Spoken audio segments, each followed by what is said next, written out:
Tonight's meeting, September 26, 2017. Items on the agenda is call to order, consent agenda for consideration of minutes August 22nd and September 12th. Then we'll have a briefing on the 2035 Comprehensive Plan Map Refinement Project. Then there will be a hearing, the Transportation Systems Plan Stage 3. For people, if you wish to testify, please fill out a testimony card in the back and give it to Julie. You'll have 2 minutes today to testify, and then we'll hopefully adjourn tonight about 7:30. Items of interest from the commissioners? Yeah. Two small items. One, an update of where things go from after the Planning Commission. We have going to City Council the second reading tomorrow for the Portland Department of Transportation System Development Charge Package. They have, I would say, unfortunately not followed our suggestion on the topic I brought forth, and the Commission supported to have tiered fees for residential uses. The other items in it seem to have gone through straight away. So if you're thinking about doing a 300 square foot apartment or a 3,000 square foot attached townhome, you can plan on paying the same SDC either way.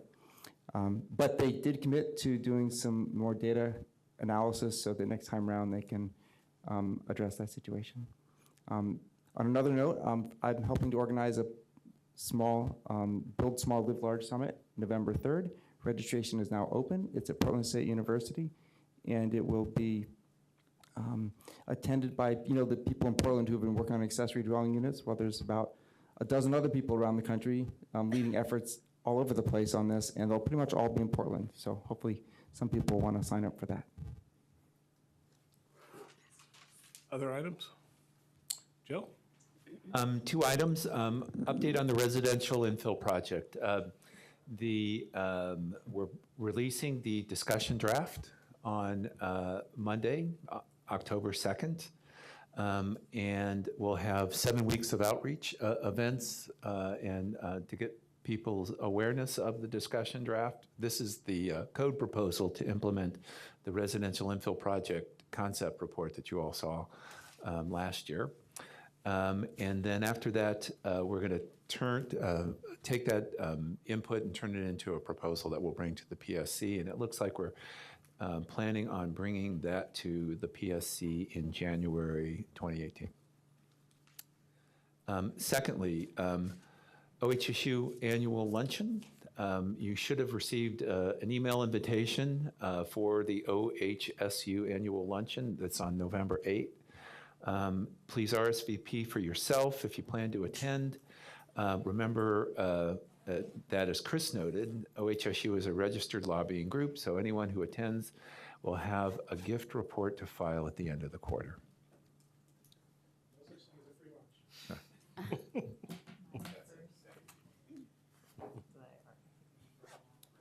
Thank you, Joe. Consent agenda, do I hear a motion? Second? Second. All in favor? Aye.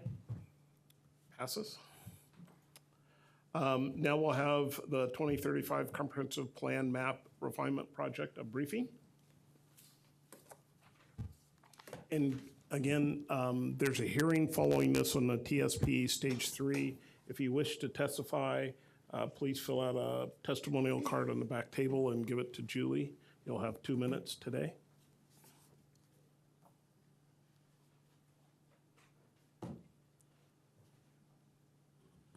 Great. Good evening. My name is Marty Stockton, and I am the project manager on the Map Refinement Project, and I'm also the Southeast District Liaison. On this project, the project team is made up of the District Liaison team. So we have Nan Stark, that is the Northeast District Liaison, Joan Frederickson, the West District Liaison, Leslie Lum, the North District Liaison, and just recently retired Chris Garzello worked on the properties within the East District. So just wanted to introduce the team that's working on this project. I'm just going to give quick, I would say 12, 15-minute briefing, and then we'll have time for Q&A at the end of my time before you.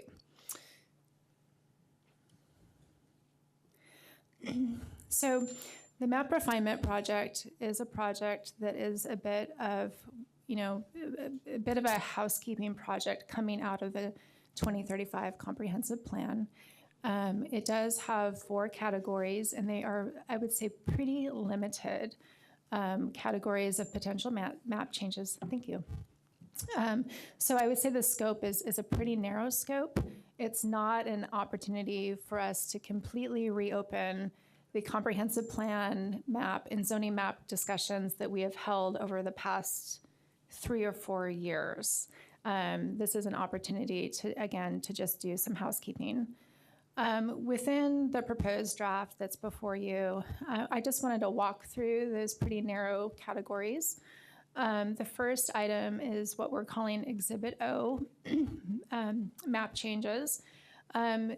What this refers to is in December 2016, the City Council, as part of the comprehensive plan map adoption package, adopted Exhibit O. And that was a request to direct planning staff to evaluate or reevaluate 13 sites. And those were sites throughout the city that they had received testimony on within the Task 5 zoning map work. So the testimony period in fall of 2016. So again, 13 map changes there. The next item is Bureau of Development Services land use reviews. So through this time of the comprehensive plan, there are still quasi-judicial comp plan map amendments and zone map amendments that are going before Bureau of Development Services staff.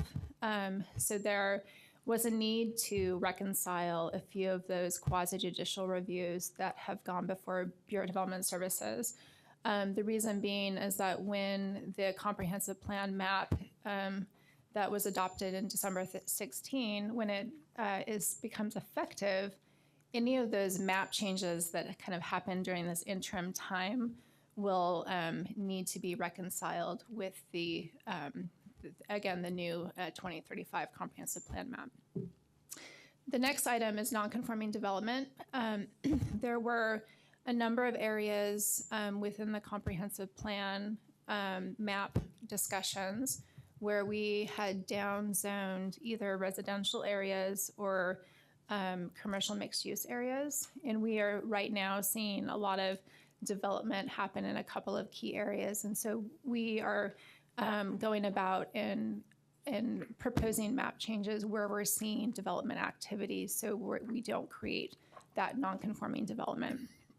And then the final category are what are these technical and policy priority map changes. They're going to be pretty familiar for you. I'm going to go through the technical list really quickly, and then we'll circle back to the policy priority. So the technical are, again, these ongoing City Bureau coordinated map changes. So where Bureau of Environmental Services or Portland Parks and Rec has purchased property that they want to see go to open space, then that is an example of something that we're coordinating with them on. Additionally, we have a couple of technical corrections to make around some of our institutional campus sites. So, for example, Multnomah University has a stretch of properties that are along Northeast Pacific that even though they have a comprehensive plan map designation of institutional campus, they are actually privately owned. And so we are, within this project, rezoning them to R5 so the private owners can do property improvements to their property. We do have, again, a few non-conforming commercial uses that we are proposing to go to a commercial zone. Again, this was something that we talked to great detail at during the comprehensive plan process. We have a few overlay zone and plan district corrections, as well as some split zones. And again, split zones are something that we're constantly finding and trying to address and rectify. So going back to the policy priority, we have been working very, very closely with the Portland Housing Bureau, as well as some of our affordable housing providers, CDCs, Community Development Corporations, citywide. And I would just want to, state for the record that because we are in a housing emergency and because we have very strong newly adopted housing policies, we are working very closely with our affordable housing providers. And we do have a number of sites that we're proposing map changes to address housing needs here in Portland. So what does this look like? So from a citywide map, this is what it looks like. So again, it's very, very small technical cleanups that affect 641 tax lots, either whole or portions of those tax lots, and amount to 166 acres citywide. So again, on the whole scale of things, this is a very small project. So this map, I think, kind of illustrates a little bit more clearly what's happening. So again, those are, again, the 4 categories. And just to be clear, we have 13 map changes proposed in Exhibit O. We have 3 map changes within the Bureau of Development Services Land Use Review reconciliation. We have 7 sites to address nonconforming development in areas that were recently downzoned. And we have 143 technical and policy priority map changes.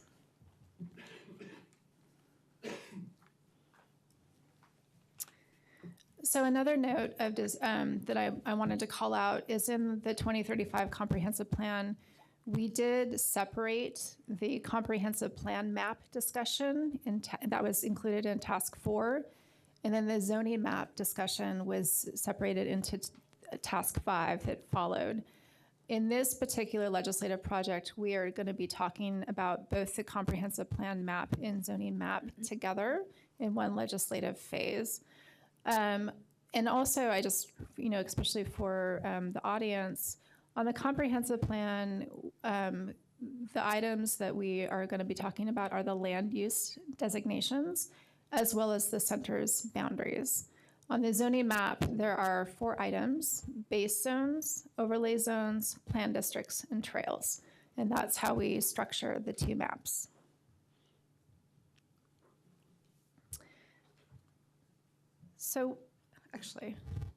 So I wanted to just spend a little bit of time talking about the overlay zones really quickly.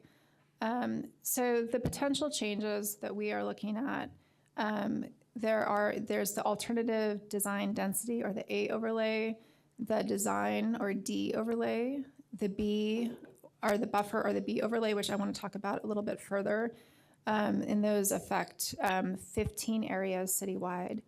The center's Main Street or M overlay zone, and then finally the prime industrial or L overlay. And then the plan districts we're looking at include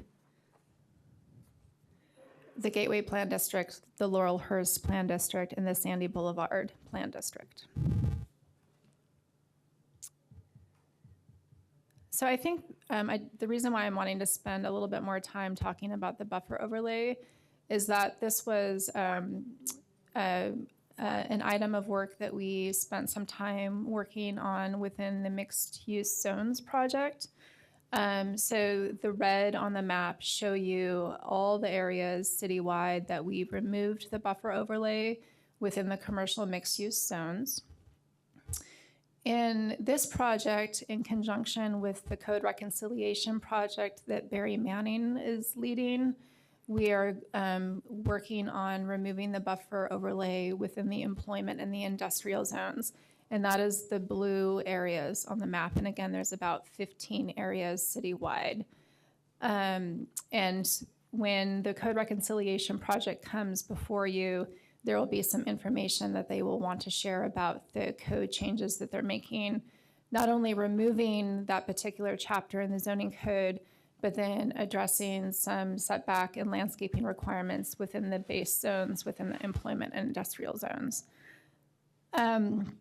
Some of the reasons for this, and again, the Code Reconciliation Project can go into this in more detail, are that it does address pretty significant inconsistencies citywide. So the areas that are mapped with the buffer overlay in the employment and the industrial zones are not consistent. You can see that there is quite a bit of the buffer overlay, for example, at the southern portion of the city. Let's see. So this area, and that was a discussion draft that came out in June. There were a number of sites that did generate quite a bit of public comment, and those we expect will continue to receive public comment in this phase, but in the form of testimony. So just a process update. The discussion draft was released in June 15th, and that again was an early draft that was for the purpose of having a conversation with the public. We did send out some courtesy notices with the release of the discussion draft to affected property owners, as well as something new, and I kind of want to highlight this a little bit. We did send courtesy notices to affected tenants of those affected properties, as well as affected tenants within 100 feet of a draft map change. And that is a new practice for us. It's not a requirement, but it's a new practice. From that, we did have 16 public meetings, and we also generated 53 public comments that are described within the proposed draft. The proposed draft, which is again the draft that's before you, was publicly released on September 12th. We did also include a map app layer with the proposed draft to be one avenue for people to submit testimony.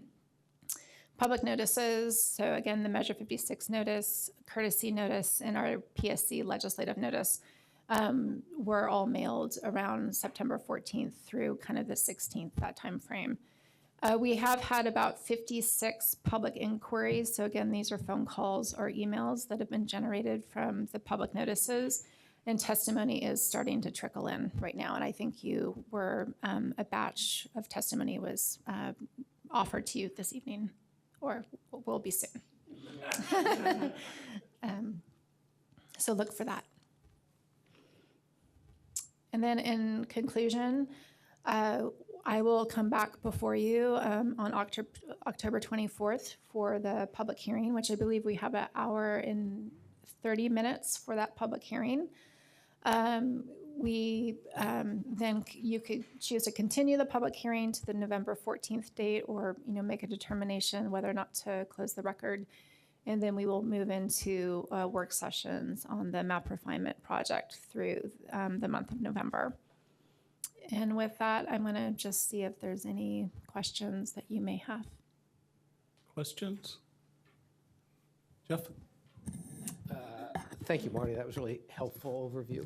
I just have a couple of minor questions, too.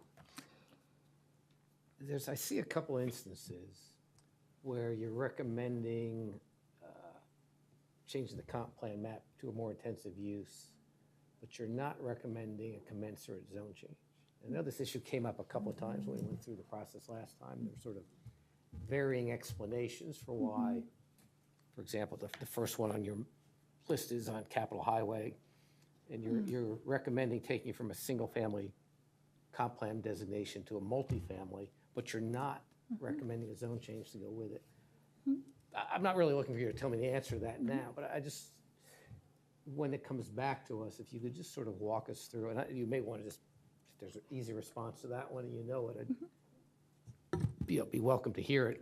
But just generally, I want to understand, what are the circumstances that make us decide we acknowledge a piece of property should have a more intensive use, but we're really not letting the property owner access that more intensive use. And to me, I want an explanation for why, because I think I can give you a quick explanation, and then we can see how you feel about that. Okay, fair enough. And we can go into more detail as needed. The quick explanation is that when you go through a legislative process, we cannot condition specific sites with conditions of approval. Through a quasi-judicial process, you can, and specifically for sites that may need a more in-depth Service Bureau review in specific conditions of approval. That's, we can only do that through the quasi-judicial process. Fair enough. We had that explanation last time on several sites, and I was not persuaded in some instances that was a fair basis for doing it, but that's great. As long as there's some explanation when you present it to us or in here, and I haven't looked through it, that's, got it. So thank you. And I had one last question. There's a footnote about a site, 2525 Northwest Lovejoy. It has been deactivated. Can you tell me what that means? Sure. So for those of you that, I'm going to just walk you through that. So the 2525 Northwest Lovejoy, that was within the Exhibit O category. And so again, this was where the property owner's representative had submitted testimony to City Council during fall of 2016. And this is an area where it is zoned RH. But there are some non-conforming medical offices right there at, again, 25th and Lovejoy. In the discussion draft, there was an initial proposal of mixed-use neighborhood on the comprehensive plan in CM1 on the zoning map to acknowledge the non-conforming commercial and office, non-conforming office uses at that location. When we received the public comments from both the neighborhood association, surrounding property owners, and the property owner, no one was satisfied with that map change draft. And so after further conversations with kind of the various parties and looking into the transportation issues at that intersection, and knowing that Lovejoy has regional traffic because there's a lot of car travel to Washington County on Lovejoy to Cornell. This is also a corridor that has no projects to improve infrastructure along that area in the TSP, so within a 25-year time frame. So at this point, we are pulling back a map change proposal at this location. So that was the staff decision, not a property owner or, Correct. and is there going to be, are we going to be hearing testimony from interested parties to, I would assume so. okay, thank you. And Eli? For situations where we're creating open space zone that was residential zone, are there opportunities to get those housing units back? I live near Conomox Park, 2.5 acres, wonderful park. Let's see, about 20 homes could have been built there, and right next to it, there's a big property that is pretty underdeveloped. I'm just wondering whether there's any situations where there's residential units being lost where there could be some companion shifting of density nearby. So the answer is no. So typically, sites that are being proposed to open space are because there's been considerable parks master planning, and that site is somewhere in the queue, if not completed with a parks master plan. Or there's a site that Bureau of Environmental Services owns that has some sort of stormwater function. So an example of that would be the site that's down on Southeast 45th and Harney. That's a Bureau of Environmental Services site. Interestingly, this is a little off topic, but the Johnson Creek Plan District does have an ability for residential properties to transfer density because of the sensitive lands. And I just think that that's just an FYI. It's an interesting tool. It's not applicable here, but that's something to think about. Other questions? Okay.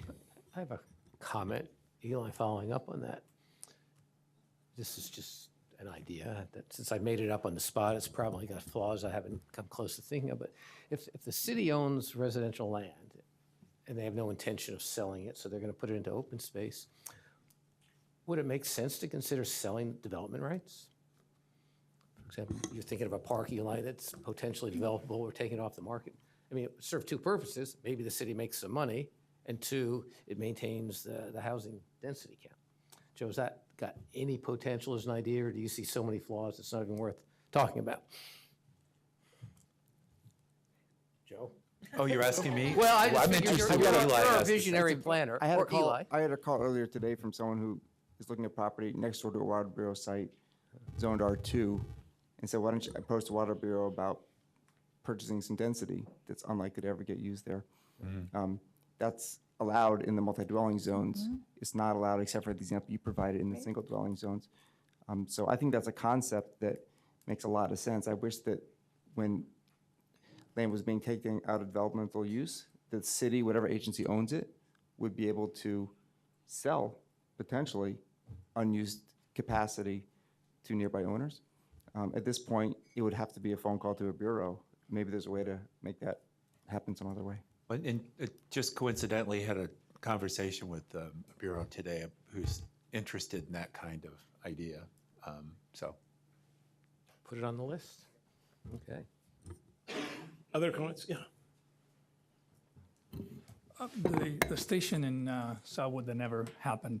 I understand that there have been conversations with TriMet to make sure that station is not needed in the medium term. But in the long term, have there been conversations in terms of, 20, 30 years from now, that station will still not be needed? So there were conversations with TriMet, and again, this was probably about 3 years ago or so, prior to doing kind of a mini area plan within the comprehensive plan in the Northwest Moreland area. And at that time, the conversations with TriMet confirmed that there was no future proposal expansion of a Herald Street station. And so with that information, that's when we felt fairly confident to go about doing some map changes. Again, that conversation was about 3 years ago, so it hasn't been revisited. Jeff? I'll just mention something here. I was silent on the down zoning in this area because Marty knows at the time I owned property there, which was being down zoned, which I thought was a mistake, both for my own personal reasons, but I just thought it was a mistake looking at the neighborhood. I've since sold that property, so I'm now free to no longer be silent. And I don't know if we'll want to open it up to reconsidering that or not. I'll be interested to hear the testimony. But there was a down zoning on major transit routes. And I think a lot of it was just sort of a reaction to some neighborhood concerns, and that there was this sense, well, we've got to do some down zoning. And I think there was some mistakes made in that area. So I will be looking at the testimony. I know there's a hesitancy to reopen issues that were resolved, but I could certainly be persuaded on that one. So anyway, just a little bit of background. Has TriMet come forward any further on that, I guess, station or lack of station? Not at this time, no. Could we just, I mean, I guess when we come back, could we check with TriMet to see if they've changed their mind or they're kind of in the same mindset? I'd be happy to follow up with TriMet on that kind of general question. Yep. Other questions? Thank you, Marty. You'll be back October 24th. Great. Next item is the Transportation System Plan, Stage 3. This is a hearing. Again, if you wish to testify, please fill out a testimonial card and give it to Julie. We'll have a short presentation, then we'll take testimony. Testimony will be for 2 minutes.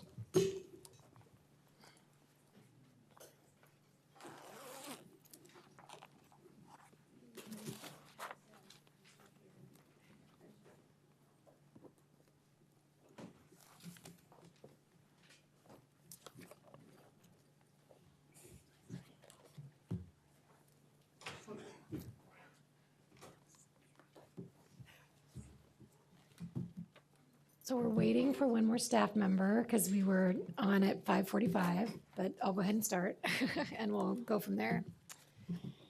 So I'm Courtney Duke with the Bureau of Transportation, and I'm here to talk about the TSP Transportation System Plan Stage 3.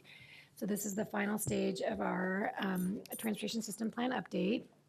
And as Andre mentioned, we're here for a brief presentation to just give you an overview. Some of you are new to the commission since we were here last, as well as we have some changes from the proposed draft to the discussion draft. And then you'll hear some testimony. We think, Julie, have people signed up? Yep. Yes, we Okay, have testimony. Okay. And then possible discussion and possible decision tonight would be great, but we know that that may not happen. So we do have time on October 24th for either additional discussion or the decision then. So we'll get started. And so there'll be a number of different people coming up to speak with me. I'll stay up the whole time, but different staff who've worked on their sections will come to speak about their sections and be here to answer questions. So that's mainly planning, PBOT staff, but we also, I believe, have staff from Prosper Portland to answer any questions about the street, master street plans at the end. But so we do have a variety of people here that can answer questions if needed. So again, we're here for the TSP, the final stage of the TSP update. What button do I want to push, Julie? Sorry.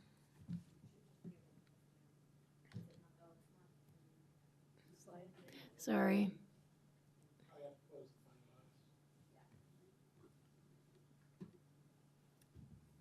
Where am I? Sorry. Yeah, sorry. Yeah, okay.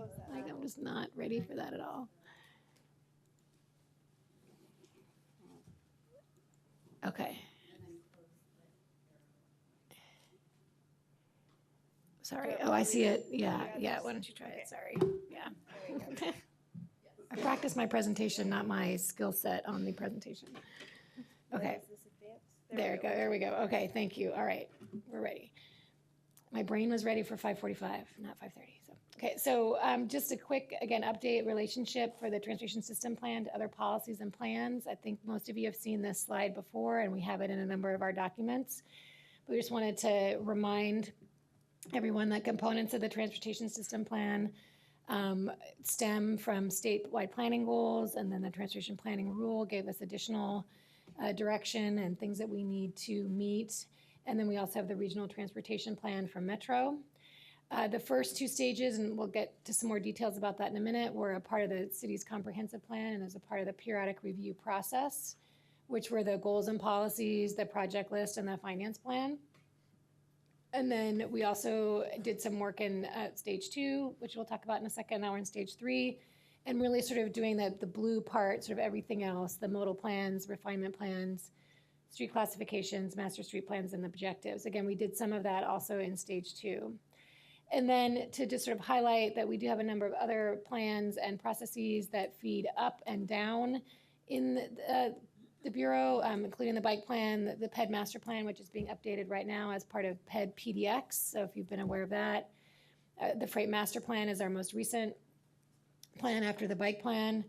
And then we have local area plans that we work with the Bureau of Planning and Sustainability about. We have our internal strategic plan, the Portland Progress, as well as other plans and policies that feed up and down with the transportation system plan. And again, the Portland plan and the climate action plan fed into all of that as well. And PBOT is a partner in those plans as well. And most of the components of the TSP reflect those plans. So again, components of the TSP in general, these are the sections, or they've been known as chapters in the past. We are working on exactly how we want to package the plan later, and we'll talk about that in a little bit, but these are the main components. In stage 1, which was adopted in 2016 as a part of the comprehensive plan, These are the blue highlighted components. So again, those were the goals and policies, mainly Chapter 9, which is the transportation chapter. But there are also policies in Chapter 2, 3, 4, and 8 that we use and helped write. And these include the right-of-way policies, trails policies, public engagement, and urban design. We also did the transportation system improvements, which are also known as the projects list, as well as major programs. And we did project evaluation to get to those projects and programs. And then we have a financial plan. Again, all of those were adopted by City Council in June of 2016 and are at the state right now for review. And then in stage 2, which was adopted by City Council in December of 16, we made some additional changes to our document and to the TSP related to the introduction and the glossary, mainly to get them updated. They hadn't been updated since 2002, so they were referencing a number of things that no longer existed, but we also wanted to include some of our new work. We worked on TSP objectives at that time related to public involvement, some performance measures objectives, and incorporating the bicycle plan. That's when we also implemented changes to the street classifications at that time related to bicycle classifications and street design. These were mainly related to how to implement the comprehensive plan, because that was a part of what was called Task 5. But also the bicycle plan had been adopted in 2010, and we wanted to make sure that we were incorporating that last year. We updated our refinement plans and studies chapter, and we also updated some master street plans that had been done. We also made some changes to code, Title 17. We're having street vacations move into code rather than policy, and also some transportation demand management code. And then there were some commercial parking changes in the zoning code as a part of all that. That is also at the state right now being reviewed, and we are working on responses to that review now. Thanks. And then here we are in stage 3, the green color. So we looked at objectives again, looking at geographically specific objectives and policies, as well as all the other objectives in the TSP. We are looking at the transit, emergency response, and traffic classifications. We are not looking at the bicycle or freight. We didn't look at the bicycle because we already did it, and we're not looking at the pedestrian because that's being done as a part of the pedestrian master plan. And then the freight classifications are our most up-to-date classifications, and then we're also looking at doing another update to that soon. So we were waiting for that process. We have 2 additional master street plan updates for South Waterfront and the post office site. And we are working on the modal plan section. We created an implementation strategy section with some codes and standards in there, as well as some additional work items. And then we have some new policies related to automated vehicles and some additional performance measure changes. And again, each of us will talk about these sections in a moment. So again, to highlight today's briefing, we'll go through the objectives, the geographic policies, some street classifications, performance measures, connected and automated vehicles, the supporting sections, and the master street plans. We'll delve into a little bit of some of the public comment, especially as it related to Southeast 20th Avenue classifications.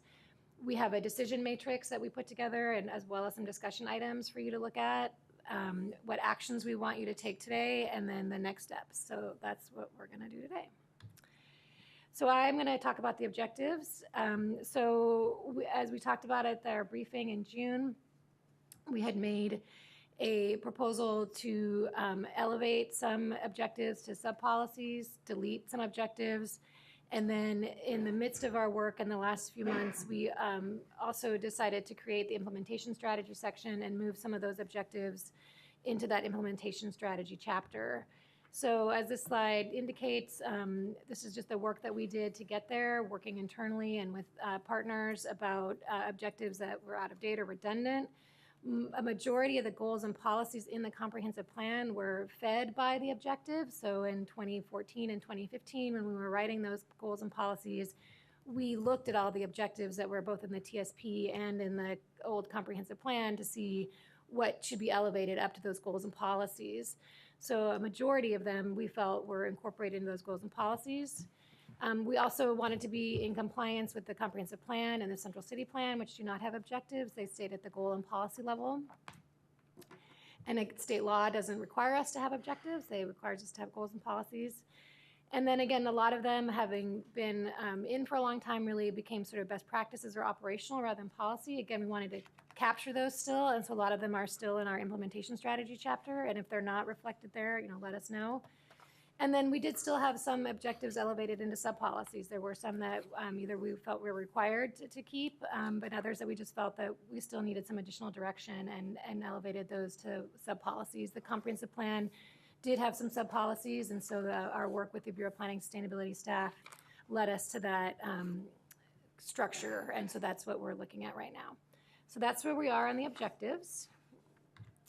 And then I will have Francesca talk about our geographic policies, which came out of the objectives. Hi, I'm Francesca Patricolo. I'm a planner and public involvement specialist for PBOT, and I worked on the geographic policy section. So what we did was previously in the 2000, is there a best practice for avoiding the squeaks? No? I don't think so. Okay, sorry everyone for the feedback that you're getting. So in the 2007 version of the TSP, we had 8 geographic areas. And now with the adoption of the comp plan, we have 5 pattern areas. So this was a task to really audit the geographic policies of the 2007 TSP and take a look and see how that can be repackaged into pattern areas, and also to see what policies we don't actually need anymore because they've been covered by what I'm calling superseding policies, such as comp plan policy and TSP projects that took place as part of the stage 1 TSP update. So what we did is review to see whether a policy was already addressed by a comp plan policy or superseding policy, if it was concluded. So in some cases, these were actually projects, not so much objectives, and it's kind of silly to have multiple places where we're looking to project lists. So we wanted to make sure that the project list was actually the project list that the public provided feedback on and was part of the stage 1 update. But we went ahead and crossed off anything that was concluded. It was already built. It was already turned into a TSP project.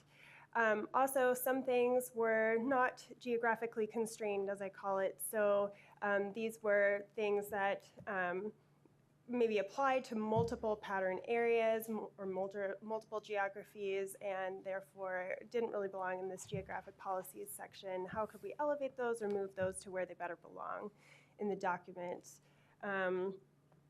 Non sequitur, oh gosh, I'm too nerdy, sorry about that one.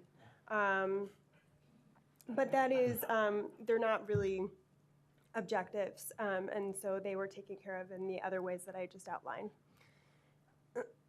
So between the changes that were in the discussion draft and that you see before you in the proposed draft, like Courtney was saying, the term objectives is now sub-policies. Sorry, we haven't really figured out if sub-policies is necessarily one word, hyphened or otherwise, so we'll need to figure that out and make sure that we do that throughout the whole document. Updated language based on public comment for everything that we heard feedback on. And then after editing things for the public comment that we received, applied this further review. So further figuring out if these policies were already addressed. And in some cases, we did further review and we ultimately moved some geographically unconstrained policies around. We noticed that many things that we received comment on actually were adopted by comp plan policies. We provided a what we call a policy crosswalk on our website, and we emailed that link out to our interested parties so that folks could really see which policies we're saying that that these are addressed by. We're not just eliminating them because we're just trying to streamline and focus on those higher policies rather than having redundant or multiple under policies that get to the same thing. This did result in a couple of new sub-policies, and both of those are in the Western Pattern area. So one was about TDM strategies, transportation demand management strategies. This is not a project, to be clear. I'm sure that the neighborhood would really like to see a project, but I made it clear that this can be moved forward as an objective. Clearly, a lot of people submitted comments about the importance of transportation demand management in Southwest, where they have some tricky topography. And also a lot of care and concern about Forest Park. There was a geographic policy from the old TSP about Forest Park that we essentially determined based on public feedback to keep that, carry it forward, edited it a little bit to be more applicable as an actual sub-policy here. None of these non sequiturs and stuff. You're done. So you'll come back up. Is that here? He is. Go ahead.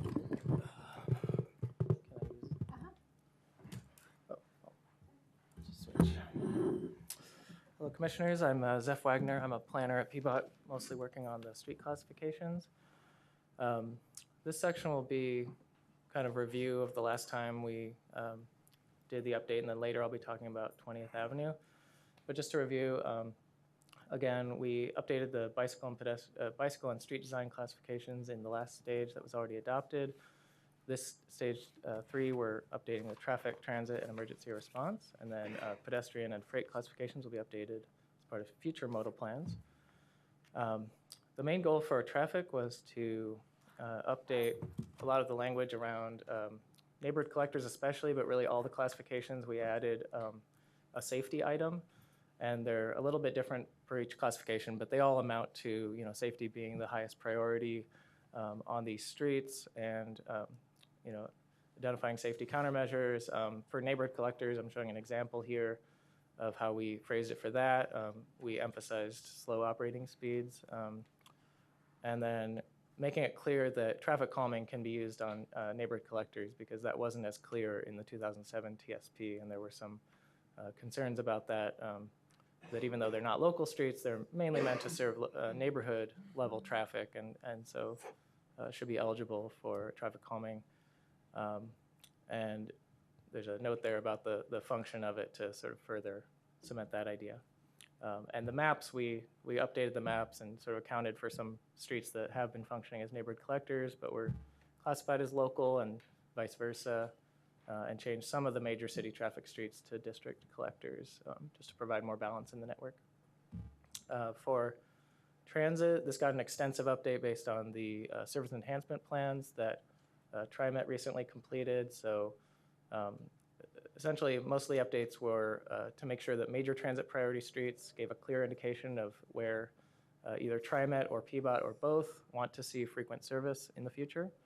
And then transit access streets are more for the non-frequent service, but we still want to accommodate transit on those streets.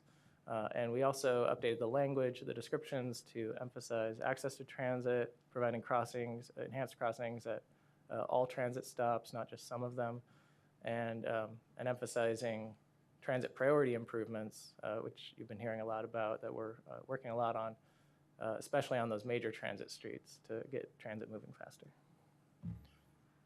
And this is a screenshot from the service enhancement plans. One of the other changes was the community transit street classification was deleted because in the old TSP in 2007, there were certain streets that were designated for sort of shuttle type on-demand service. And what TriMet's really moving to is sort of these broad areas where you would have flexible shuttle service. So it didn't really make sense to have it on specific streets anymore. And then emergency response, we've created a new classification for secondary response routes. This came out of conversations with the Fire Bureau that they really needed some designated alternatives to major streets when there's construction or congestion or unexpected things that make it really impractical. People can't even get out of the way in some situations if traffic is totally packed. So having a secondary response network. And what we negotiated was that it would be easier for us to put traffic calming on those secondary response streets. We wouldn't need to get approval from the fire department as long as we put in the fire-friendly speed cushions that have some cutouts for the wheelbase of the fire trucks. And we added some language here about existing speed bumps being able to remain. If we did a major project or repaving, we would replace those with the speed cushions. And an update from the discussion draft to the proposed draft was that last sentence about designing them to achieve a similar level of speed reduction as speed bumps, because that was a concern that we heard a lot about. Can I ask a clarifying question on that? So can I assume that speed cushion and speed table are the same physical structure or similar? They're similar. A speed cushion is essentially a speed table with those cutouts. With the cutouts, okay. Yes, the distinction between speed tables and speed bumps is sort of Yeah. A technical difference, but So Yeah. there's a contention in written testimony that speed tables or speed cushions are less effective in reducing speed than speed bumps are, and a concern about the use of those on neighborhood greenways. So I just want to bookmark that to come back. yeah, I and think talk that's about a it. good topic for discussion Okay. later on, yeah. Do you have a slide that's going to illustrate what Chris just described? Because I'm having a hard time Yeah. visualizing. Oh, good. Yeah, I'm gonna show some examples of what Okay, those look thank you. like, yeah. Yeah, Peter. that's all. Okay. You can stay up, I think. I gotta see the difference.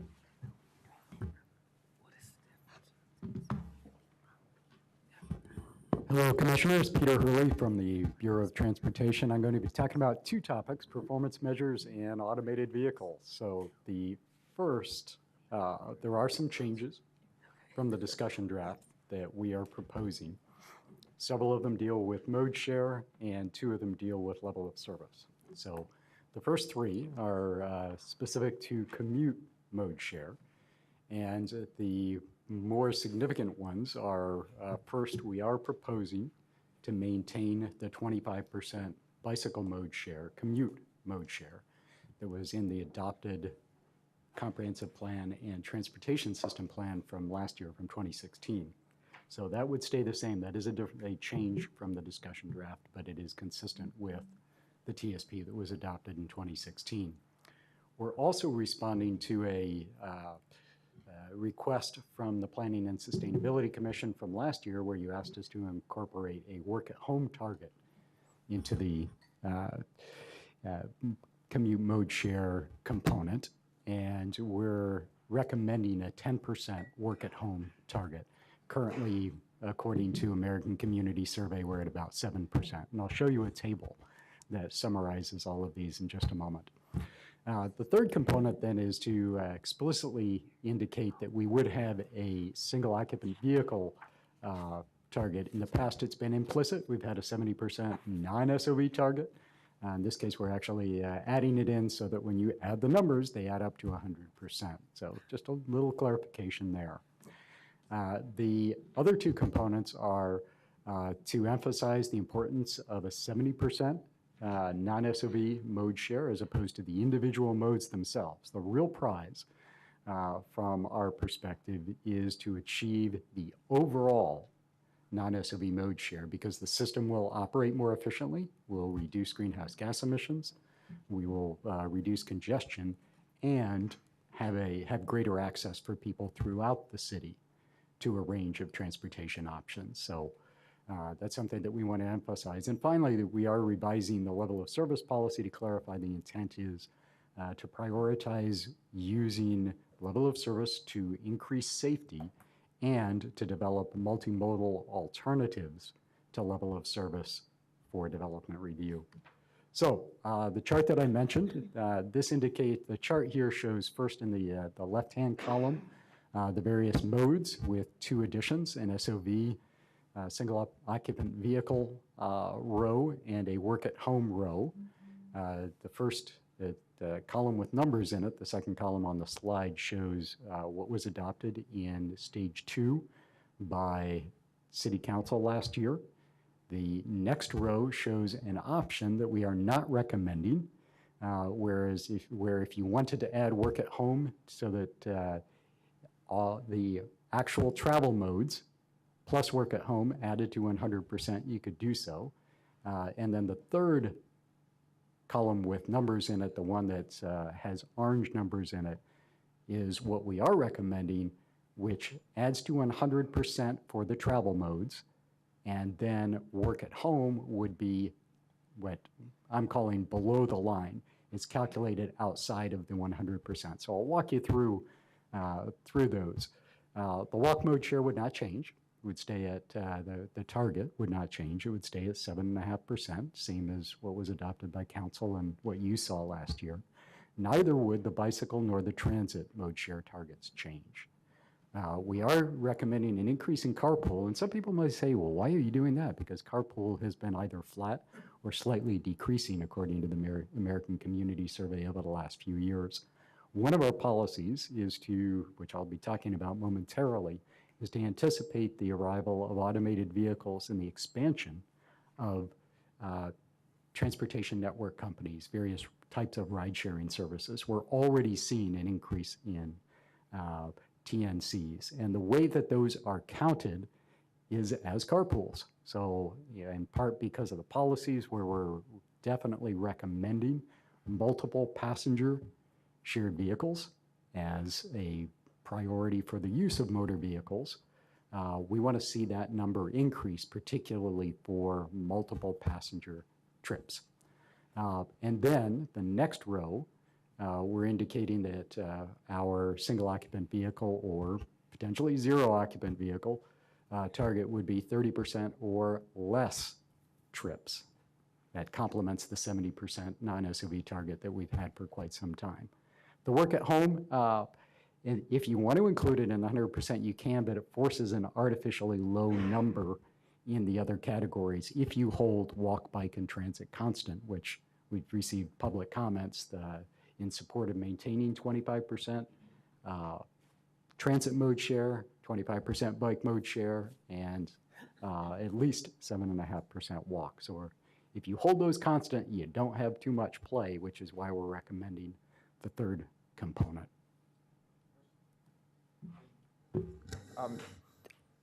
I can see that the data might show that Lyft, Uber, taxis are car share. Does it make sense to treat them as car share? If really you've got one person driving around, people are still, the vehicle's taking one person on a trip, and there happens to be someone at the steering wheel shepherding them around. So the answer is no. If you have a single passenger, even if there are two people in the car, it is not a we're not making the system any more efficient. We're not moving toward achieving our targets. So what we are attempting to do, and you'll see this in the automated vehicle policy, is to prioritize multi-passenger trips, shared fleet vehicles that are shared. What we are going to run into, and we're very aware of this, is that there are significant data issues. The way that the data is given to us at this point in time doesn't clearly make that differentiation. And this is going to be a challenge going forward, is making certain that we get the data to be able to track this.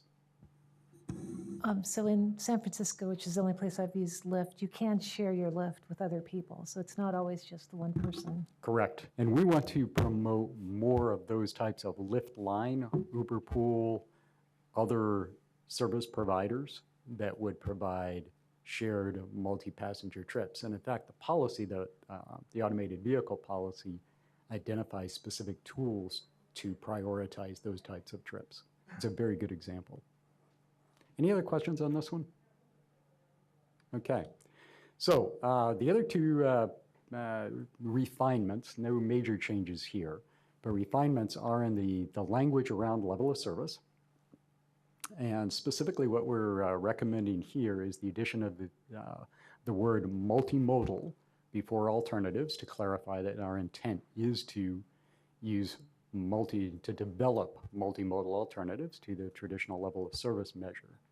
And then in the second policy J, the sub-policy below, to add the word safety so that we're emphasizing the fact that the intent is to use level of service to improve safety. The reason being that sometimes when we've used level of service, it can lead to results that don't promote many of our other policies are other modal policies. So we're trying to refine when we would use level of service and clarify that the intent is to work with our partners within the Bureau to develop multimodal alternatives. I'd like to comment on that briefly if I could. So I tried the patience of staff considerably on these two policies, and I'm glad we got the language we could all agree on. And of course, the challenge is that level of service measures the progress of mostly single occupancy vehicles through intersections. So, in making our land use decisions and our permitting processes, we're relying on a measure currently that, is all about the SOV when our transportation policies are all about de-emphasizing the SOV. So it was important to me that we point the direction for future development review processes to look at a much broader range of considerations for access and mobility in making those land use decisions. So I'm rather see level of service gone completely, but I yield to the safety point, and we'll be watching the rulemaking to make sure it really does just get used for safety and not for mobility purposes. But thank you. Just a follow-up question. So multimodal, before it was pretty explicit around transit. So how broad does this get, and does it dilute transit, I guess? I don't think it dilutes transit. What we are looking at is a range of metrics and mitigation measures that would include, for example, the one that is most commonly talked about as an alternative to level of service is vehicle miles traveled.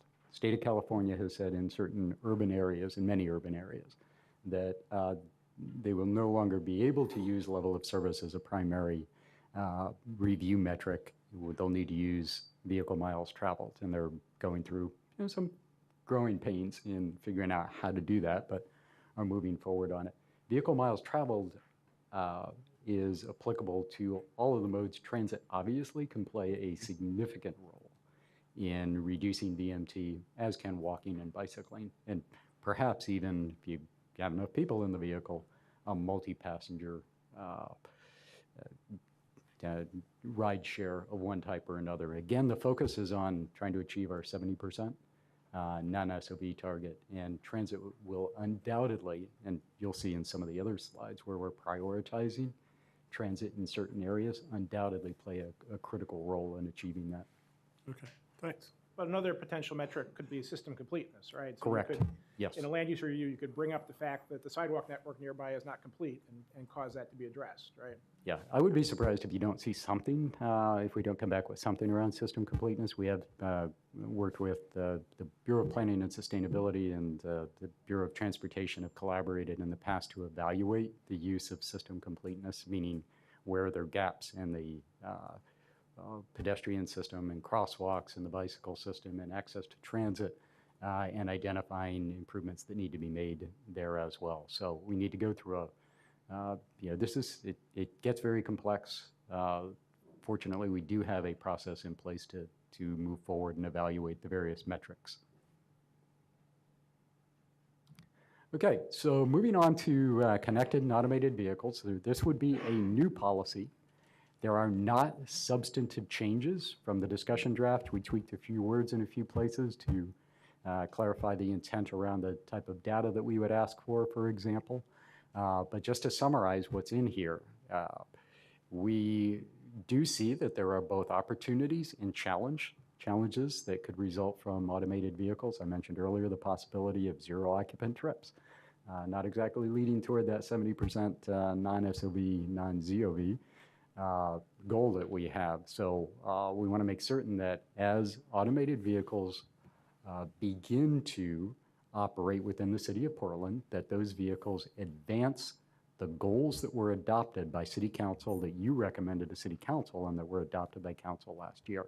That's the foundation of the policy, is to help achieve the outcomes. So that's bolded in the second bullet up there. We also want to prioritize fleet automated vehicles that are electric and shared. I think it was Robin Chase that coined that term, and it's coined the acronym. It is something that nicely encapsulates how we intend to prioritize the use of automated and shared vehicles within the network. You achieve multiple benefits when those vehicles are owned by a fleet, when they are shared by multiple individuals, and when those vehicles are electric.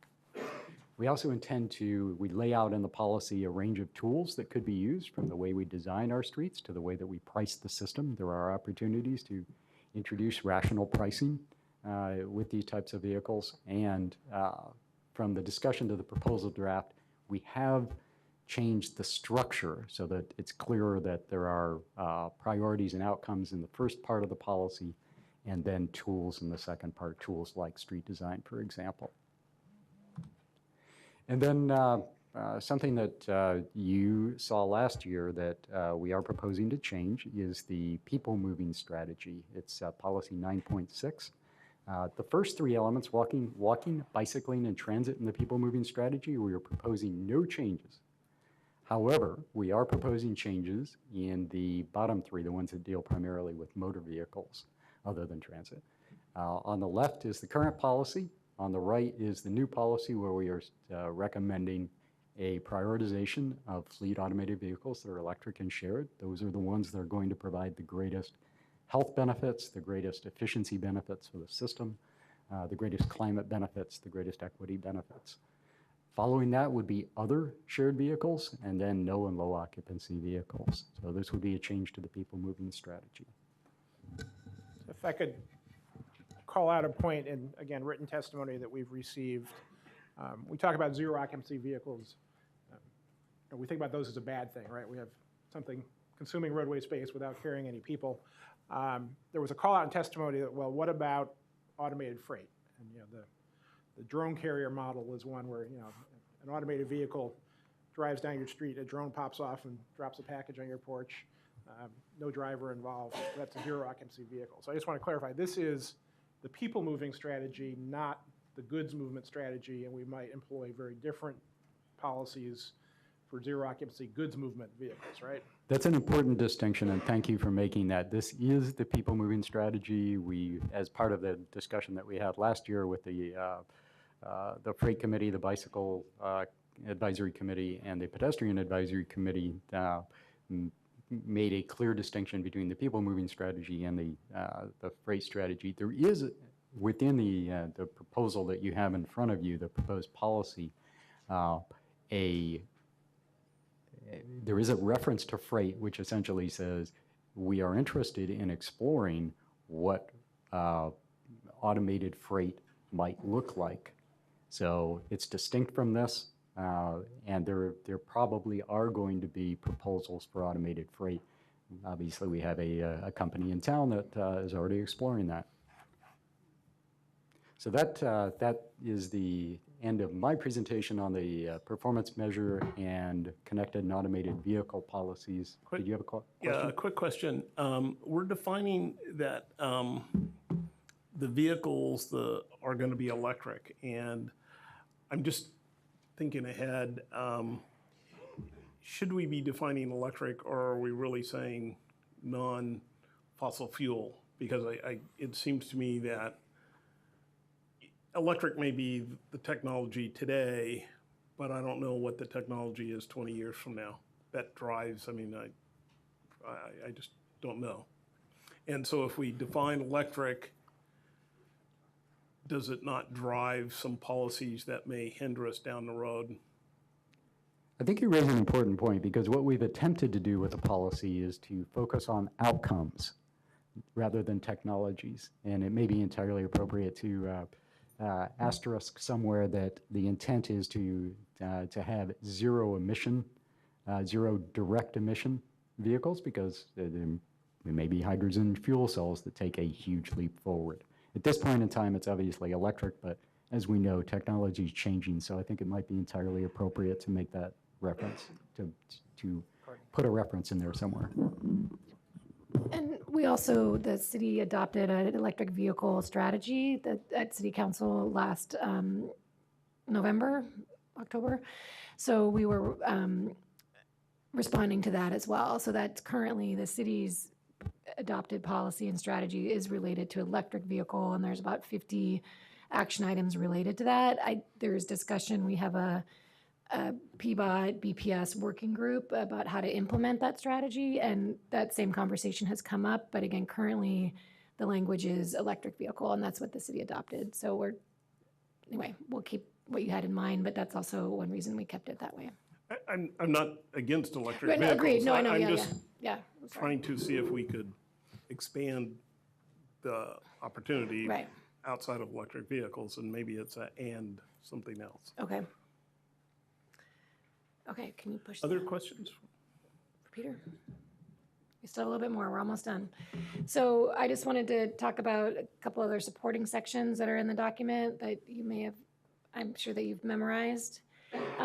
So we updated the introduction. We've been updating that every iteration as it reflects new policies and goals, and same with the glossary. We've made updates to that in this section as well, especially as related to automated vehicles.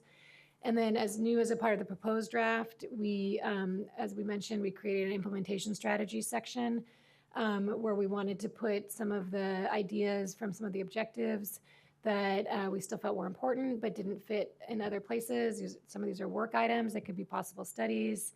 It's currently unfunded and there's no timeline identified, but it are things that we wanted to capture and continue to move forward. So we've got that as a section.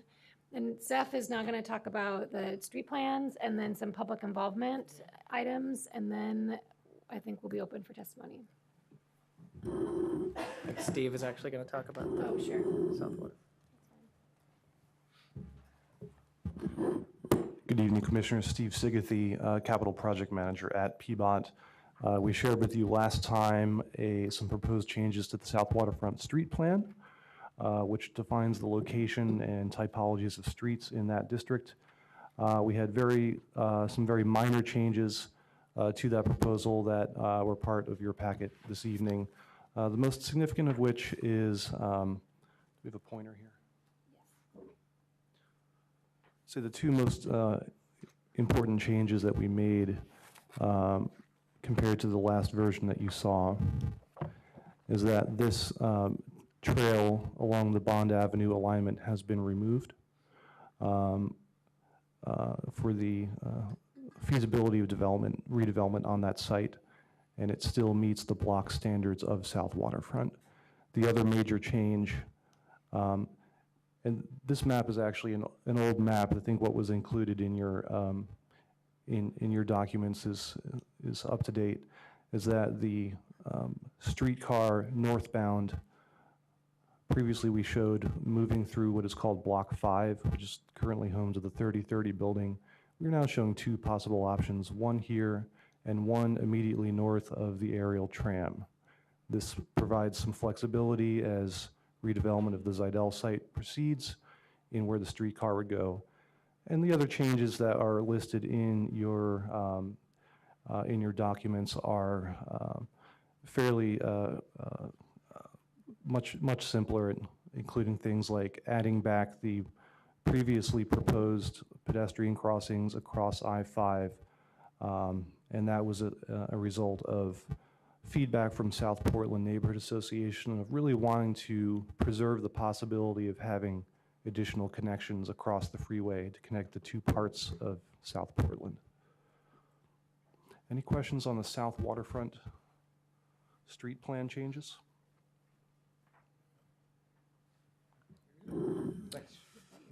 Okay, so I'll be talking about the River District Master Street Plan. So the Master Street Plan for the River District, which we now typically call the Pearl District,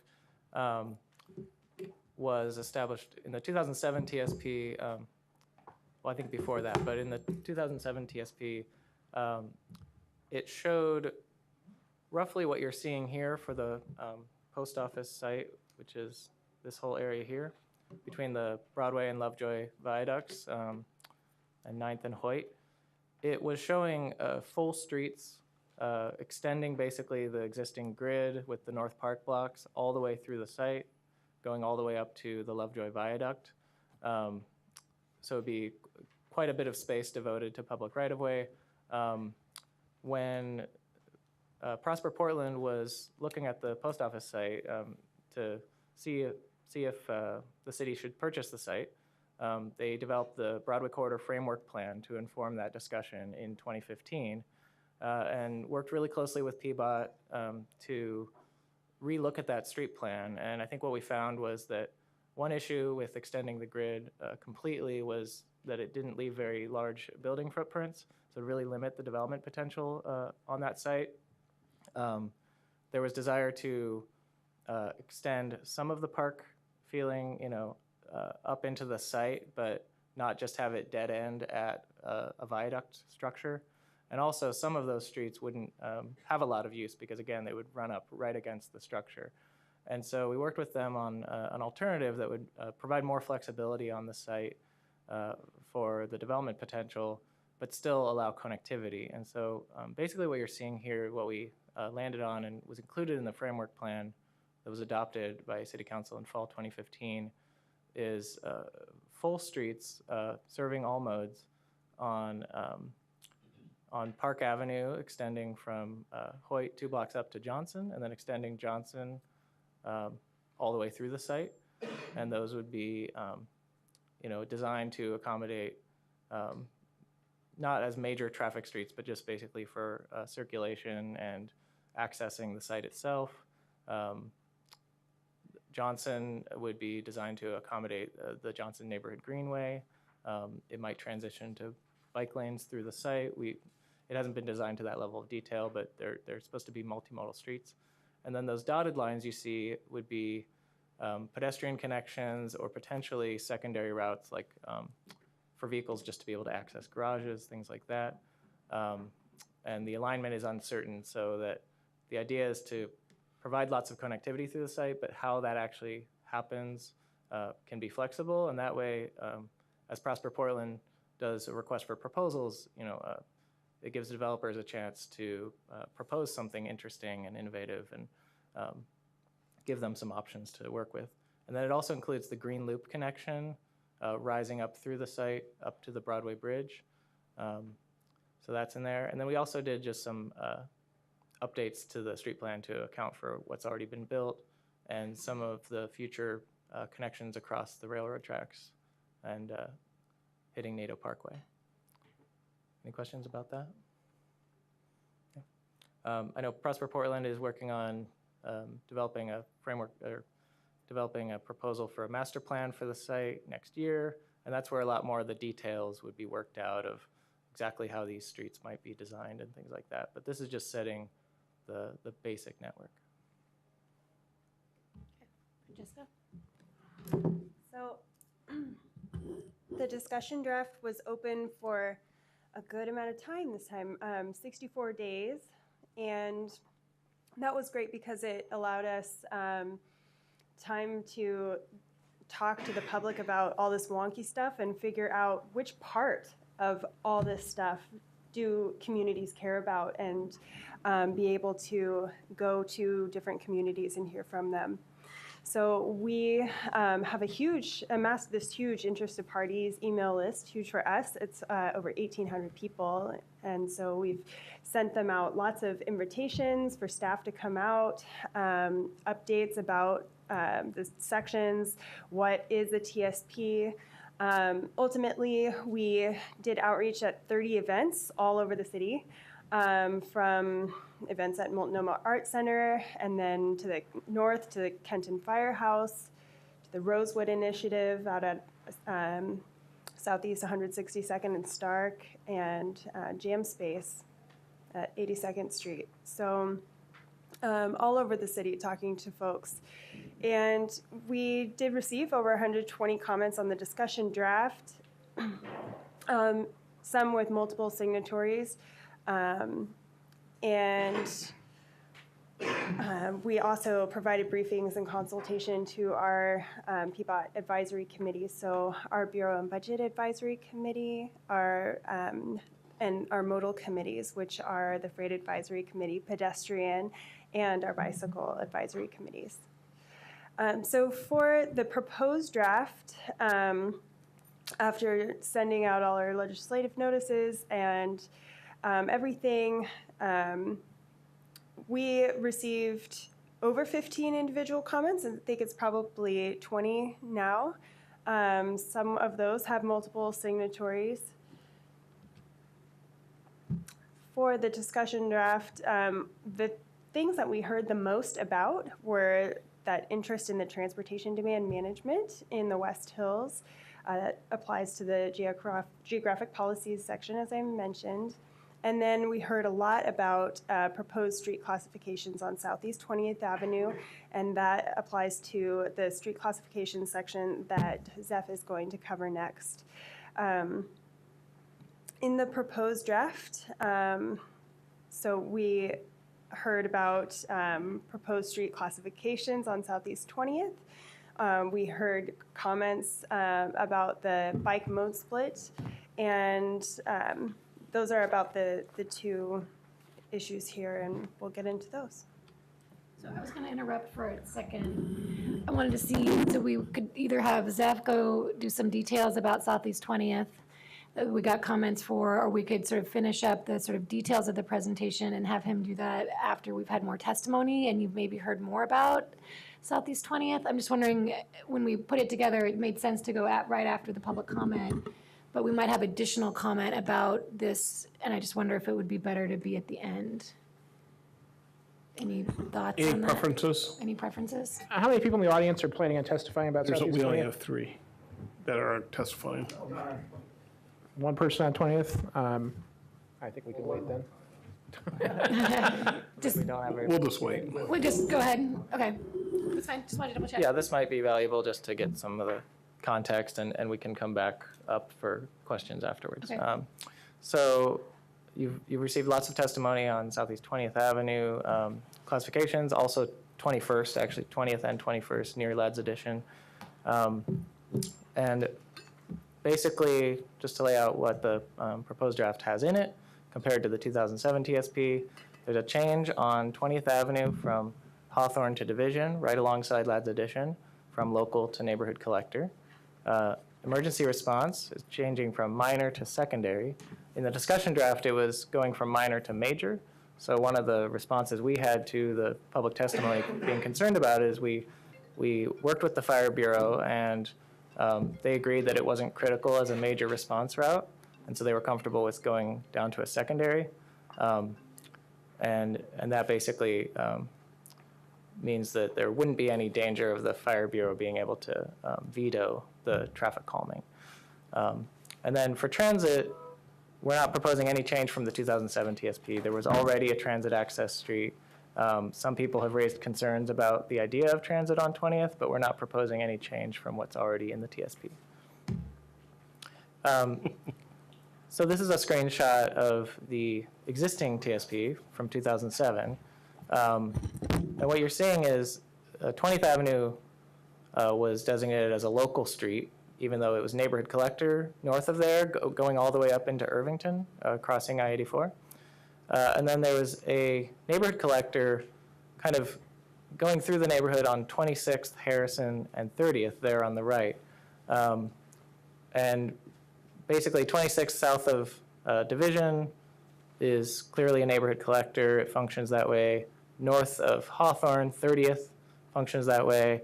But there's been a lot of concern over the years about this route that does kind of a zigzag through the neighborhood. Those streets feel like local streets. And so one of the first things that we were looking at with the classifications was responding to that concern that we've been hearing for years about traffic, a lot of traffic going through what feels like neighborhood streets. Then we also have this neighborhood greenway that goes on Ladd Avenue and then on Harrison and then transitioning to Lincoln. This is one of the most popular neighborhood greenways in the city, gets a lot of bike traffic. And for 4 blocks there, it was on top of a neighborhood collector on Harrison from 26th to 30th. And that means that we can't drop the speed limit from 25 to 20. It means that we can't do diversion. And it means that it limits our ability to do things like a 4-way stop or things like removing a 4-way stop to prioritize Harrison over 30th. And so one of the concerns that our neighborhood greenway folks in the Bureau and advocates had was that having a neighborhood collector on there is really compromising our ability to make it meet our guidelines. So this is our proposal, is to basically switch them. make 20th Avenue the neighborhood collector, remove the one through the neighborhood. And that way the neighborhood greenway is just crossing a neighborhood collector, but it's not on top of it for 4 blocks. We feel like this acknowledges the current function of the street. It does allow traffic calming to be retained on 20th Avenue because it's allowed on neighborhood collectors. And like I said, it helps the other route there, and it benefits the greenway. And then as far as spacing goes, our regional guidance and really our city policy is to try to have neighborhood collector or above level streets at about a half-mile spacing. That's sort of considered best practice to have a basic grid, and that reduces pressure on the major streets. And so some people have asked why not have no neighborhood collectors between 12th and Cesar Chavez, and it would create a really wide gap. And over time, as we made those streets truly local, it would put a lot more pressure on streets like Cesar Chavez. It's already kind of pretty overloaded, and trying to get all the traffic on there would be difficult. So this way, there's some streets that can serve more of the neighborhood serving traffic. This is some screenshots from the streets as they are now, just kind of showing that 26th does not have a center line. It's fairly narrow, a lot of parking on both sides. It really feels like more of a local street, despite being a neighborhood collector right now. 20th Avenue has the center line, just has parking on one side of the street, and it has signals on both sides. It's very clearly a north-south route that people are using. So part of this would just be acknowledging the current function, but not really changing the current function. For emergency response, you can see that the existing TSP has a very wide gap, very prominent there, whereas north, they're more where we would want them, about a quarter-mile spacing. South, it's a little less dense. And so the Fire Bureau was concerned that they didn't have those alternative routes. And so we worked with them to establish secondary routes on 20th and 21st from Hawthorne to Powell there on the left circled area. And then keeping a secondary response route on that 26th Harrison 30th route, knowing that even though it would be a local street, things like diverters and traffic calming can be designed to allow the emergency vehicles there. But there's been quite a bit of concern about this as well. And then for transit, just showing that the service enhancement plans that TriMet developed, that line Y in the middle there goes on 20th. That's been, people have long noticed that there's a large gap between north-south service in Southeast Portland. If you live between 12th and Cesar Chavez, you really have no options for going north and south. So it makes it feel like you can commute to work, but you can't use transit for a lot of other trips. So we feel like this is pretty important to retain that transit access street classification. That's me. Yeah. Okay. Oh, I thought I had photos of the speed bumps. I somehow neglected to include the photos of the speed bumps, but essentially what we're using right now have tended to be speed bumps and speed tables. They're pretty similar, but they don't have any cutouts for the wheels. And what I've been told by the engineers is that on most streets, like neighborhood collectors, they're designed to achieve 25 miles per hour. And we've tested out these fire-friendly speed bumps on a number of streets like Cornell Road. They're now on 28th Avenue, on Thorburn. And they reduce the delay to response vehicles trying to respond to an emergency, very little delay for them. And they've been effective at getting 25 miles per hour, and they're getting better. The concern that people have raised about the neighborhood greenways is that so far they've not been effective at getting down to 20 miles per hour, whereas with speed bumps, we can place them closer together and achieve 20 miles per hour. So that's sort of the context of that concern that people have had. Any questions? No? That was good. Thanks, Seth. So we're almost done with our presentation. So you got on Friday, I think, what we called a TSP consent decision matrix that we put 14, 15 items on there that we made changes to in response to some information we got. We have some typos, we have some sort of Scrivener's errors. We made some changes, as Francesca and others have mentioned, in response to public comment, things that we thought made sense.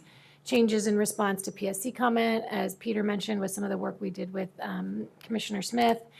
Some other responses in response to management direction and just team direction. So these are all things that we feel are don't need discussion, from our opinion. Again, you're the commissioner, so if you want to pull something from that list to talk about, that's what it's for. And then we did create, which I'm not convinced you got a copy of, but we did create another version of that that does have a discussion. Oh yeah, we sent it out yesterday, sorry. Had a discussion item, one of which was Southeast 20th. And if there's any other discussion items that had come up from all of you, we hadn't heard back from you yet, but that doesn't mean we can't talk about them today.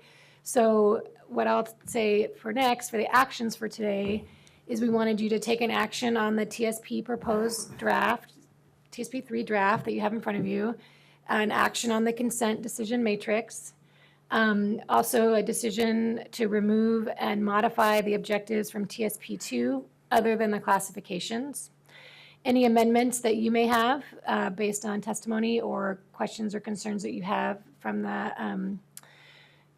the draft, and then we would request a letter of support to City Council as a part of the recommended draft that we will send next.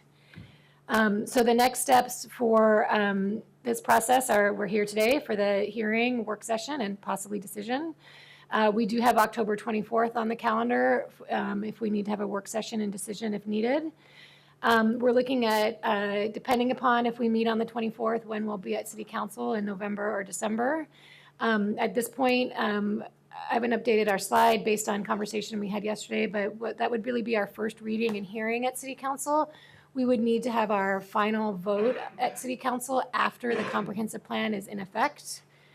That's what I heard yesterday, which would be sometime in spring of 2018. In the meantime, we would be combining our TSP document and website and making one big, nice document for everybody to review, both online and as a hard copy. And most of that we can do even without our final vote at council, because there'll be very little changes to that. Again, it won't be in effect or adopted, all of it, but its content would be there. And again, we're working to make that content as readable and easy to use by staff, commissioners, and the public. So those are where we're at. And then I wanted to just acknowledge our team that's been working on not only TSP 3, but a lot of these folks have been working on the TSP 1, 2, and 3, as well as the comprehensive plan, as well as the Portland plan that came before that. So some of them are here today, but not everybody came to the presentation. And I would especially like to thank Julie for her help getting us through your process, and just she's just been a great help with everything in our processes. So that's what we have. Thank you. Sure. I think we'll just go to testimony and then we'll come back and do some questions. I don't know if we'll get through all this tonight, but we'll get as far as we can. Again, it's a hearing for the TSP Stage 3. If you wish to testify, fill out a card and give it to Julie. I've got 4, so I'll call up 2 at a time. You have 2 minutes. Douglas Allen, Jeannie Harrison.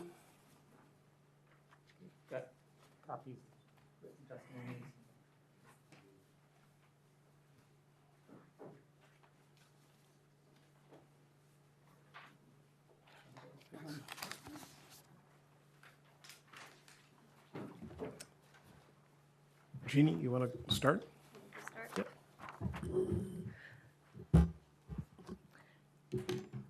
Good evening. Thank you for the opportunity to testify tonight.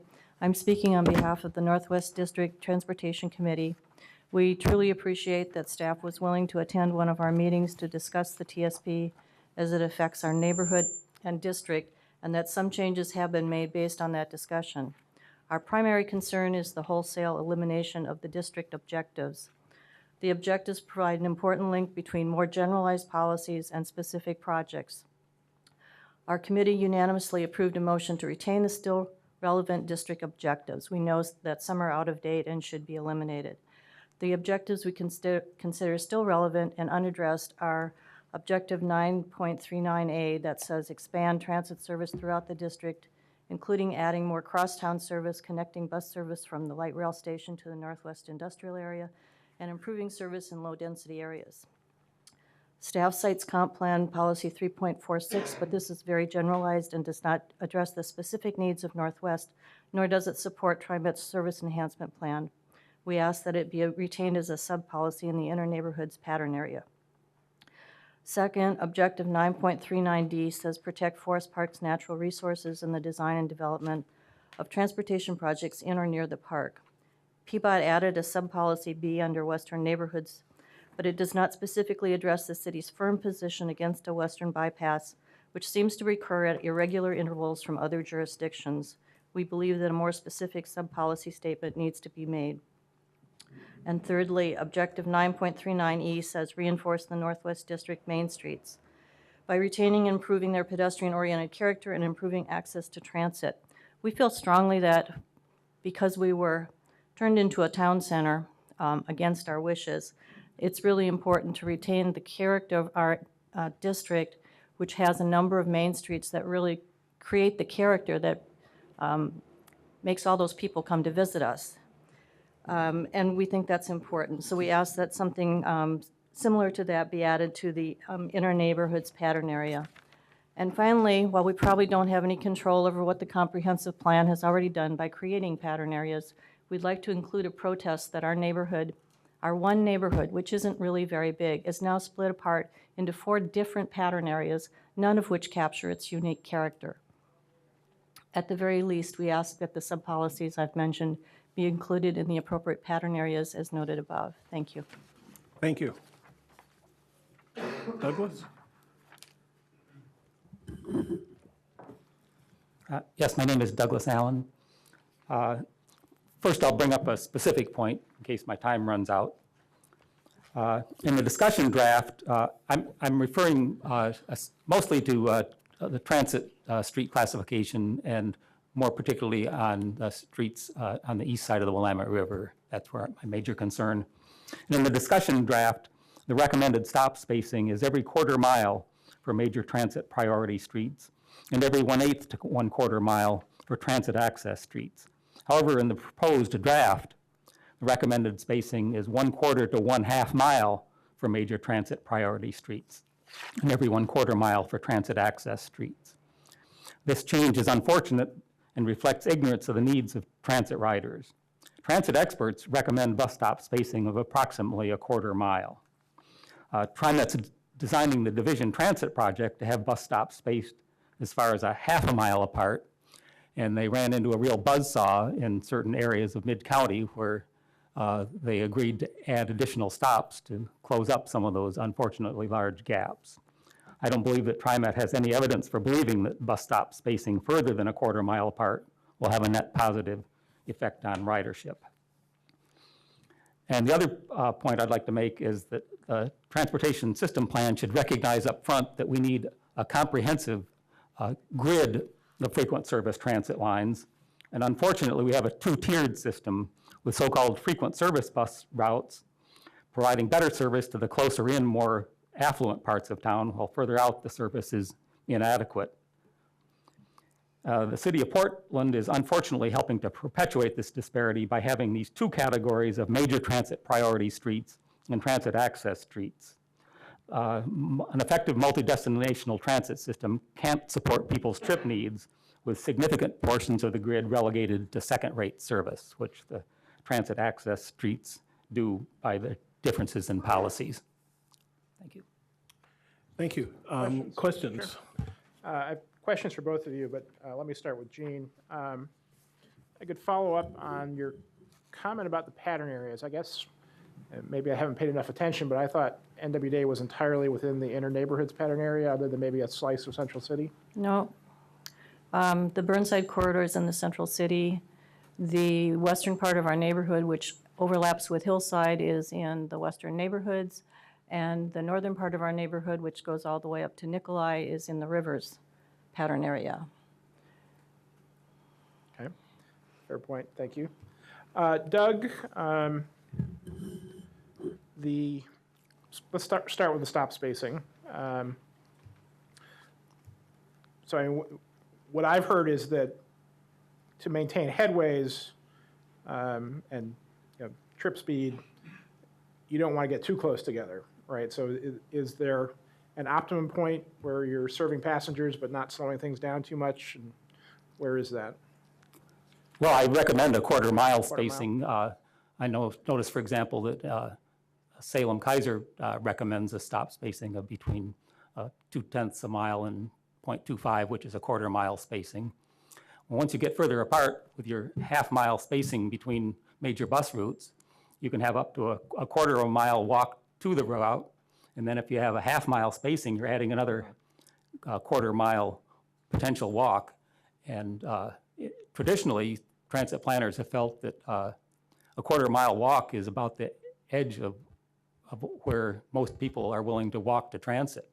And I think we're going to have a severe loss of transit ridership if we do this. And TriMet's evidence, they've been doing streamlining of their transit routes for some years now, eliminating stops. And their speeds are dropping, their ridership is dropping. They're clearly not achieving any success by what they've been doing so far. And so I don't think heading in this same direction beyond a quarter mile, which is significantly further apart than what the traditional stop spacing was of every 2 to 3 blocks. Okay, thank you. And then with respect to the grid, very much agree with you about the need for a grid to make transfers work efficiently. I guess in my mind, I distinguish a little bit between what I would call high ridership service and coverage service, right? I mean, there's an equity need to have coverage service to reach areas that the population density wouldn't necessarily generate a frequent service line. So it's, I guess my thinking, and indeed a change that I have in the matrix, is upgrading some of those corridors to the frequent service level of service, particularly in East Portland. But is there still a place for transit access streets for those coverage services that are not going to have large passenger volumes? Well, I think to a large extent, if you have reasonable population densities, the ridership is a function of level of service, as we've seen on Northeast Fremont Street, where we have just a pittance of what the ridership used to be once the service was demoted from frequent service down to every, whatever it is, 45 minutes. It's totally inadequate, and the service has dropped off. And you have examples like Holgate Boulevard. Why isn't that a frequent service line? Why should that be relegated to be a transit access street? I've got a list of street segments, that have service that are important connections through the grid and also have potentially a significantly greater ridership. And of course, we've seen, like, for example, Burnside Line 20, where TriMet is finally talking about upgrading it, and we expect to see some better ridership. Okay. Can you share that list with us? It's on the bottom of the first page of my testimony. First page. And that's not all of them. That's just a representative sample of what pops up. Okay, thank you. Other questions? Nope, thank you. Again, anybody else? These are the last two. James Barrett, Doug Klotz.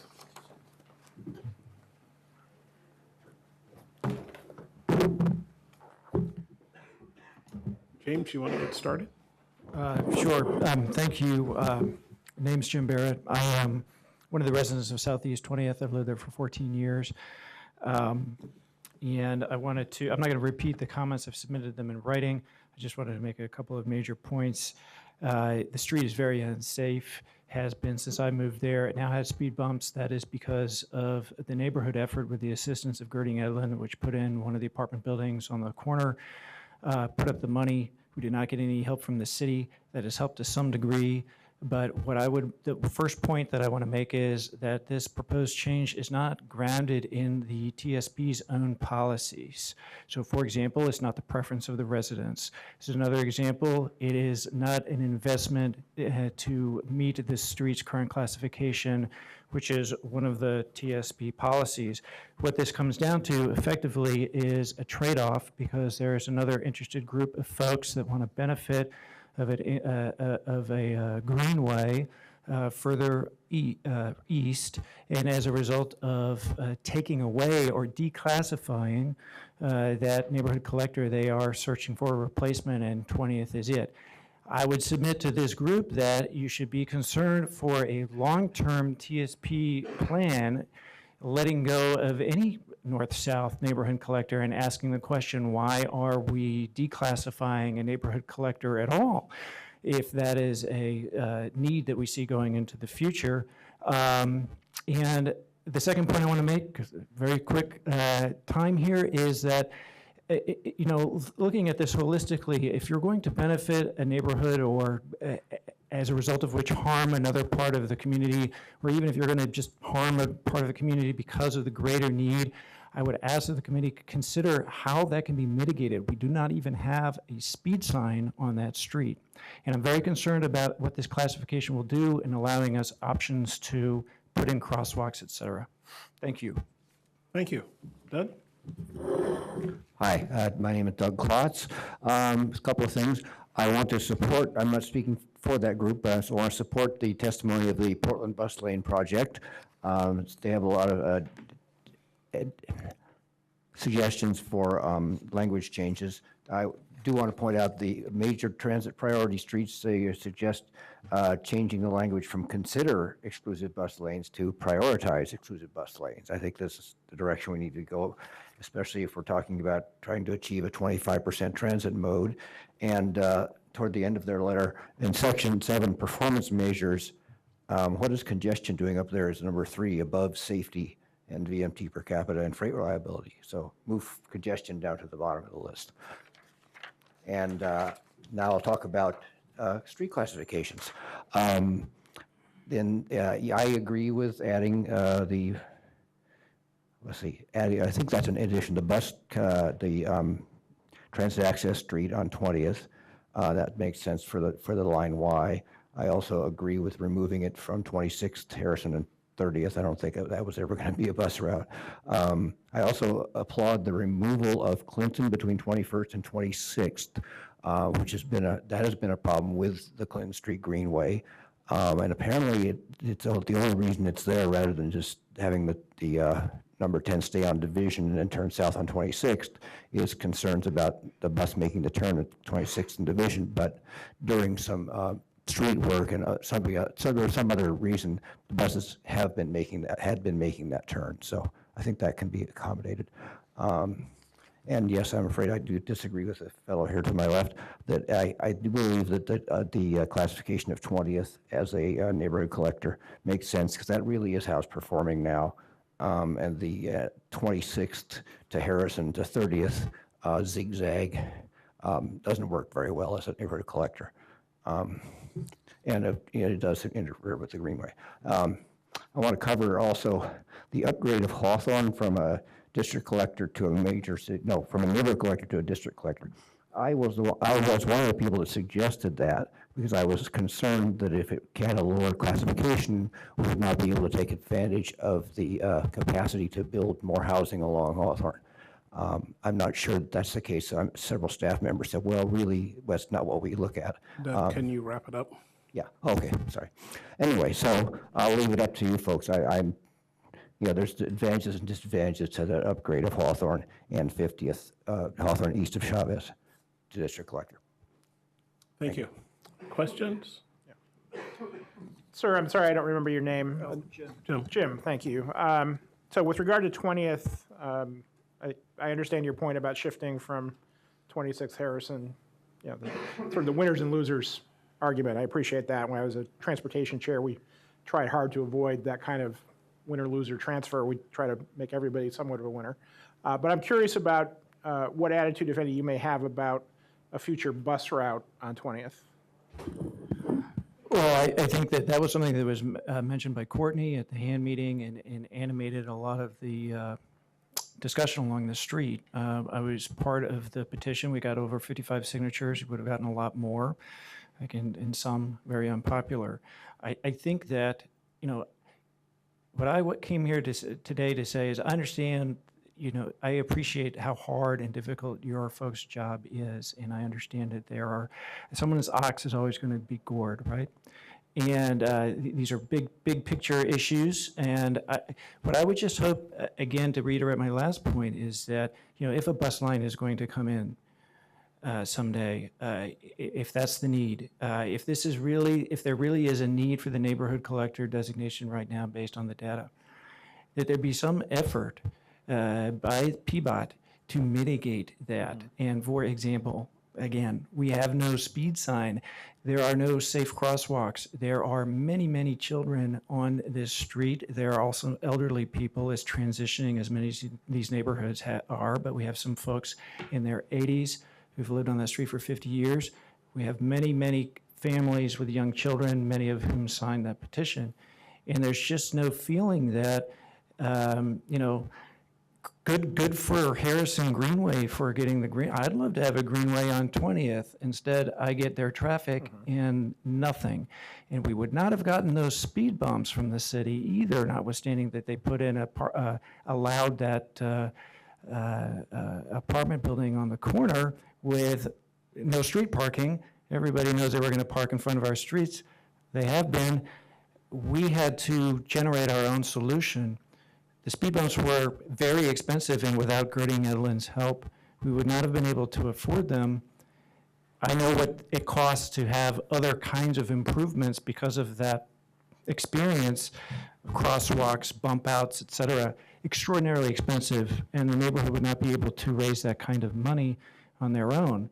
So I'm just submitting that, you know, if our ox has to get gored, it has to get gored. You guys have the big picture, and this is in your hands.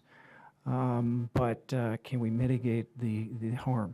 Okay, I hear that. I guess I was trying to get specifically at the question of, you know, I understand you don't want to collect traffic, but, you know, a bus might be considered an amenity, a good thing for the street because it gives you access to transit. I don't know if you would feel that about your street. I can tell you the universal view of everybody I've talked to on that subject has been the opposite. All right, that's what I wanted to clarify. Thank you. Other questions? Thank you very much. One last time, anybody else wish to testify? TSB Stage 3? Then I think we'll close the verbal testimony at this point. Have staff come back up. At this point, do we just want to go through questions? The written testimony, you want to leave it open till Friday at 5, or? That seems fine. Is that okay? So we'll leave the written testimony open till 5 o'clock on Friday, and Friday's the, I have a process question. yes. I'm trying to grab my head around this. Usually when we have decision-making matrices, we generate those after we've had a chance to listen to and read testimony. So it's feeling a little strange for me, and perhaps more so for those who are new to the committee, to feel like we're too late to suggest things when we've not yet heard public-private testimony and a suggestion we might vote today. So I guess I think I'm hearing in your statement that it's extending beyond that we're not voting today, and there is still a chance to review testimony and provide some amendments, ideas, questions. Am I hearing that correctly? You are. Because we're, by extending it, we have just elected to come back on the 24th and have discussion and maybe a decision at that point. And at that same time, during that time, you could offer amendments and review the decision matrix based upon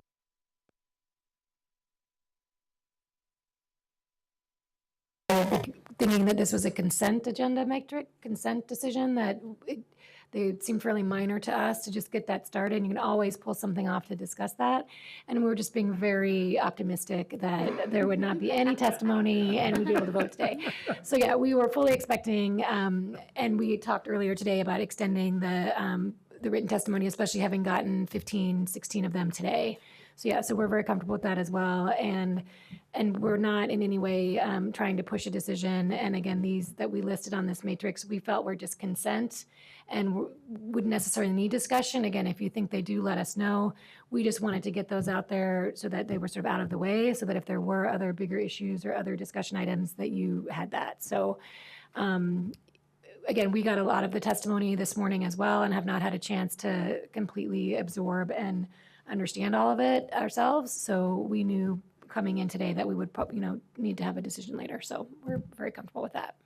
But thank you for bringing it up and acknowledging that. And the other thing is, we don't have a decision matrix in front of us, so I'd be uncomfortable trying to vote on something we can't view. So on the 24th, I'm sure we'll have a decision matrix in front of us that we can go through and pick out items. In the interest of time, why don't we go around the room and just ask staff questions? I'm sure you probably have some comments on some of the testimony, but it'll probably be covered, I think, in questions. That's fine.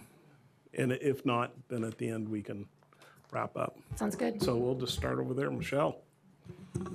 So when you talk about how 20th is performing now, I mean, I understand it's got like the yellow line going down the middle, but do we have a sense of what sort of delta in traffic levels we're expecting with that change? Is that It's pretty expected to hard to increase? say because we don't know what the changes to the other streets would be. So essentially, the change gives us the options to do things like a diverter to help the neighborhood greenway. But until we make that decision, which hasn't been made, it hasn't even been looked at because it was a neighborhood collector. But there is an active project to improve that greenway. And so if this change is approved, it gives more options. And I think what we would want is to then have them do that analysis to see what Who? the staff who are working on the neighborhood greenway improvement project, which there is funding for, and there's been a little bit of public outreach for that, to do a typical analysis like was done with the Clinton Greenway a couple years ago to figure out where that traffic would go and how much of it might go to 20th. The traffic volumes themselves are relatively low. I can't remember exactly what they are, but the traffic volumes on 20th are right in line with what's typical for a neighborhood collector. And so, there could be a relatively minor effect. And we could ask about mitigations as part of that project. I mean, I know there's an improvement planned at 20th and Harrison already to realign the diverter that's already there and add crosswalks there. So we could explore the potential for additional crosswalks in other places and things like that, because we're definitely sensitive to that idea that there could be a little bit of additional traffic. But overall, we don't really see this as actually harming the street to the extent that a lot of the testimony is fearing. I think mostly this is just acknowledging the way the street already is. And we're not trying to actively encourage traffic. And actually, because it's a neighborhood collector and not a major traffic street, we would be wanting to continue to discourage high levels of traffic and high speeds. And I definitely want to look into the speed limit sign question, because usually streets like that do have a speed limit sign. Just a couple questions on 20th. So it's not really the designation of it as a neighborhood collector that's going to affect it in terms of traffic. It's the changes on 26 and Harrison in this Greenway plan that might divert traffic. So that's really the cause of concern. It would be the consequences of that project. Yeah, I think the fears are that the classification itself will cause traffic volumes to go up and speeds to go up. But really, it would be what do we actually do on the streets themselves, and that would be a sort of a future conversation and decision. This is more just from the higher policy framework. Since you suggested there are some things that can be done to 20th, I would think it might give a comfort level to the people in 20th. Gentleman testified tonight. If it could be pretty explicit, sort of as far as you can go in making some commitments on PBOTs. I mean, do you have the authority to post a speed sign if there's not one now, or is that some process you don't control? But That's something we'll have to explore. yeah, so I would just, maybe when you come back next time, just here's what we will do, not what we're going to consider maybe doing. Right. Just so they can at least come back to you in the future and go, Yeah. whatever level of, I'm not asking you to make a commitment you can't keep, but on the other hand, what can you say beyond kind of, sort of, maybe? Right, that's a great suggestion. Second, switching gears a little bit, I was interested in the comments from Doug Allen, and I have a more systemic question. This questions, and Chris, you touched on it, sort of, it's almost philosophical of how you manage your transit resource. I mean, you have neighborhoods that from an equity standpoint deserve some level of service. On the other hand, that's more expensive because they own the density. Is PBOT driving that, or does TriMet drive that? In other words, when you're deciding what streets to label as transit priority versus secondary access, or whatever the terminology is there collaboration with TriMet? Are you driving it as TriMet? Just give me a sense of how the system evolves and what our role on the Planning Commission is. I'm sort of interested in the issues that got raised, but I'm not sure what our role is in trying to help PBOT and TriMet design a transit system. It really is a collaborative process. TriMet, has goals about ridership. They have goals about equity and coverage, and that coverage versus ridership question is always pretty key.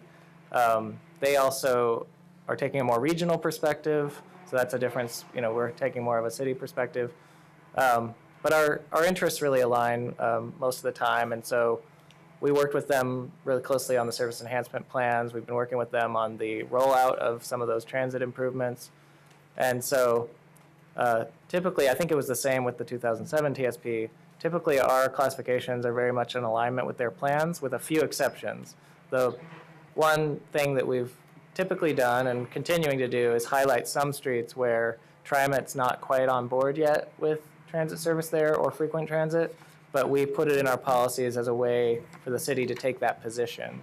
And sometimes over time, TriMet comes around. So we actually added to the consent agenda list something that Chris had brought up to add major transit priority on 148th and 162nd, which TriMet has not yet committed to frequent service in the future on those areas, but in the interest of creating that frequent grid to make transfers easier, that seemed like a reasonable thing to do. But I also think we do have to be cognizant that there's some areas where we just haven't zoned for enough density to really support that frequent service in the future. There are some routes that kind of wind through, R10, R20 type neighborhoods, and TriMet and the city, I think, need to be careful about committing to a lot of service that's just going to be empty buses, because then you're actually emitting emissions without any benefit. So that's the trade-off. Thanks.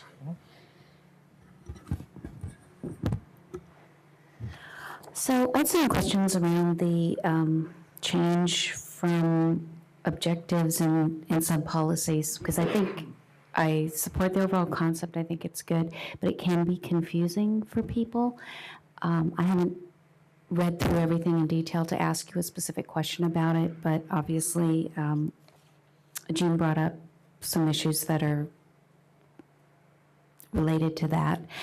So I expect maybe we'll see some crosswalk information when we get through the next discussion, and we can kind of figure that out. Yeah, we can make sure that you get a link to the crosswalk to make sure, if you haven't gotten that yet. Francesca and Bob Kellett, I and Belen, but mainly Francesca and Bob really worked to look through to see where those crosswalks were. And again, we as staff made some of those decisions, and as Jean mentioned, maybe there's ones that we didn't quite get and that maybe we should look at again. So what we can do is make sure that you get a link and an explanation, if we need to, of how that works and what we did. And then we'll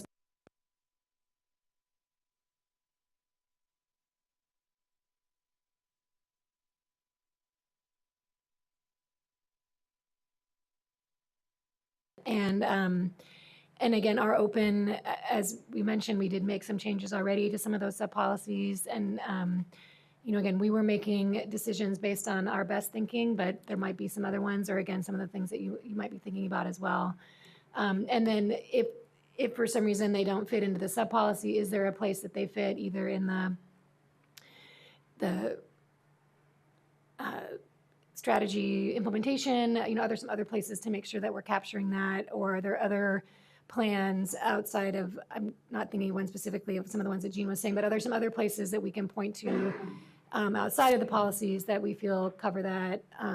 So we'll make sure that you have that, but those specific ones, we'll also make sure that you get the broader crosswalk.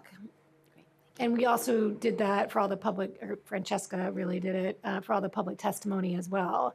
So public comments that we got, we have a staff response for every public comment to show what why we either changed it or didn't change it. So again, people may disagree with our decision, but Francesca was really transparent about why we did that. So we'll also make sure that you have access to that.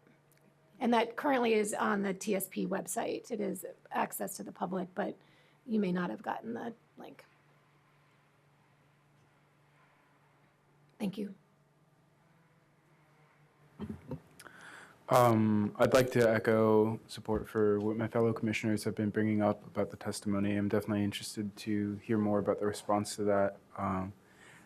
I unfortunately have missed some of the context on drafting the TSP, so let me know if my question isn't helpful. But what caught my eye was from section 5 on the modal and management plans, and specifically the section on the streetcar, and kind of contrasting that to the Southwest Corridor plan. I don't know as much about the effects the streetcar has had in Portland, but I think there's a lot of research on how streetcars can relate to gentrification in a number of cities, and I think that there's awareness of how transportation investment can lead to displacement, can lead to areas changing, and I think a lot of that intention has come out in the Southwest Corridor plan of trying to think through what the economic and housing implications could be of heavy transit investment. And I just wasn't sure if there was, or what was being done around the streetcar to think through how different investments could lead to disparate effects for communities. I know that last time we had the streetcar here to testify, they spoke about how the current service area is economically and racially diverse and serves a very diverse population. But as the area served by the streetcar continues to advance, I'm curious kind of what the thinking is of foreseeing or thinking through what potential effects that could have, and seeing how the streetcar can be a more equitable transportation mode as opposed to a less equitable one. So that's excellent that you read the modal plan section. So those are really good questions. I'm going to have to follow up and look through that. I think my initial answer is that the comprehensive plan in and of itself has more displacement and gentrification policies as a whole that we, as part of the TSP and we at PBOT, will also be addressing when we're doing our projects. So, but I would want to look at that based on your question to see how that's connected and to see what more we might want to put in the streetcar modal plan. I mean, the modal plans are a requirement of the state to have, and we do have a separate streetcar plan, but it is quite old. So we'll follow up on that. I think that's a really good point. And I'm not sure that if it's only a place we'd want to put it in the streetcar plan section, or if there's a broader conversation we want to have. We do, I think, and we can follow up later, I think under our transit policy, we have a sub-policy about equitable transportation that we kept in. So we can also look at that to see if that addresses some of that as well. So we can follow up on that. And then we can also look to see Southwest Corridor separately, if that's something we want to highlight in this chapter, or if we refer to Southwest Corridor and have you be more involved with that conversation on that specific project. Yeah, thank you. I appreciate that. And I definitely did see trends of equity in the Southwest Corridor portion. It mentions the equitable housing strategy. Okay. I think it was in simply reading, I think it's 5.5, the streetcar page, Right. and seeing like successful corridors need to have redevelopment potential, and seeing Sure. the trend between that and gentrification, but not necessarily seeing, sorry, That's okay. an opposite trend Sure. called out. Nope, that's great. Thank you. I have a question in regards to the connected and automated vehicles. I think Peter did a wonderful job in describing the benefits of the fleet autonomous vehicles that are electric and shared. I'd like to say they're my faves too. So my understanding is that driverless car technology is here, and we're basically at a crossroads. It could go one way or the other way. One way could be similar to what it is now, where people own their cars. You go to work, the car goes back home because it's cheaper to park it at home or run errands, or to have it shared. So I'm very glad to see, that we have specific policies like 9XA, connected automatic vehicles, priorities and outcomes, and also kind of changing a little bit the priority in 9.6, basically the transportation strategy for people movement, and basically inserting some specific language there for fleets of electric, fully automatic vehicles.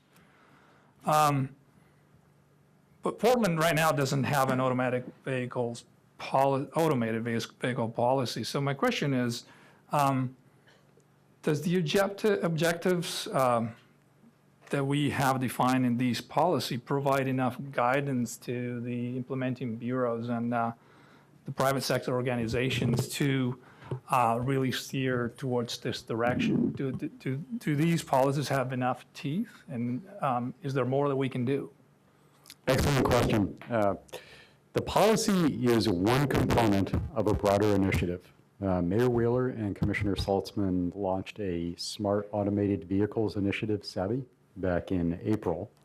And in June, we had a hearing in front of the City Council. And Council adopted a resolution that directed the Bureau of Transportation, in collaboration with the Bureau of Planning and Sustainability and other bureaus, to take this, to develop the policy, bring it in front of you, then to them, but also to do three other things. One of which is to issue a request for information, which we've done, and received the responses. We received 19 responses to that and are reviewing those, and we'll make some recommendations on how we might test pilot projects around connected automated vehicles and the FAVES policy. The other is to develop some type of permitting system or agreement system.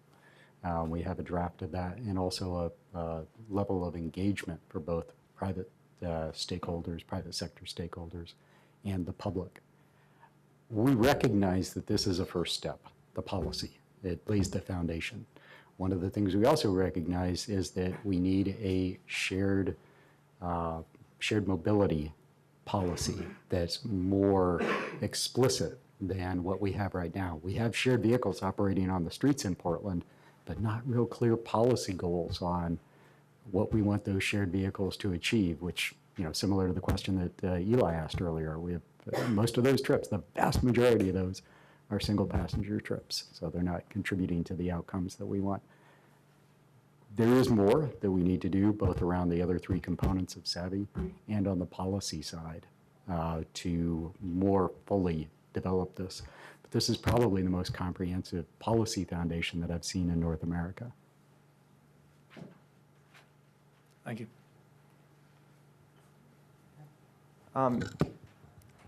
I have some of the written testimony that came in had to do with performance measures.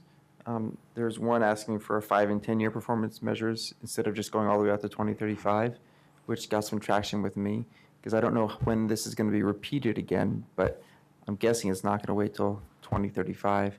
And that got me thinking, well, how do we know how we're doing? And so I look back just now at the 2007 TSP, where it actually said the current percentage for carpooling, things like that. And current meant 1994, so it was driving back old data, right?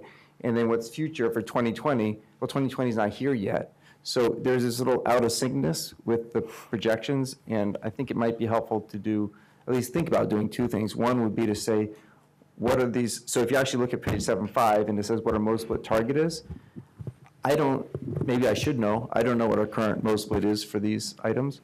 And that will at least give me an idea of where we're moving for, and maybe to pop in a one maybe 10 years out as a target, so that when the PSC looked at this again in a decade, they have some idea of how we've done towards the goals. And there was also a comment, I think, from the bus advocacy letter, Portland Bus Lane Project, about performance measures for transit times and reliability, and arguably maybe coverage would be one too. So I don't know if there'd be a place for that, but that caught my interest. With regard to, specifically with regard to that second component, that is something that we are developing as part of the Enhanced Transit Corridors project, or something that will be part of the Enhanced Transit Corridors project for specific corridors. Okay, right, yeah. Okay, so I guess it's not really a question. It's sort of a request. It's a request. Yeah, thanks. Apologize, I have a bit of a list here.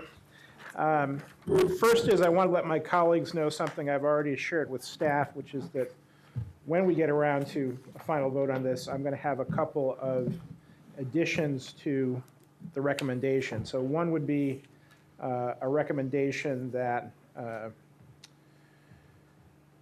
that PBOT seek resources and prepare an action plan for achieving 70% or greater non-SOV mode share and adopted vehicle miles traveled targets.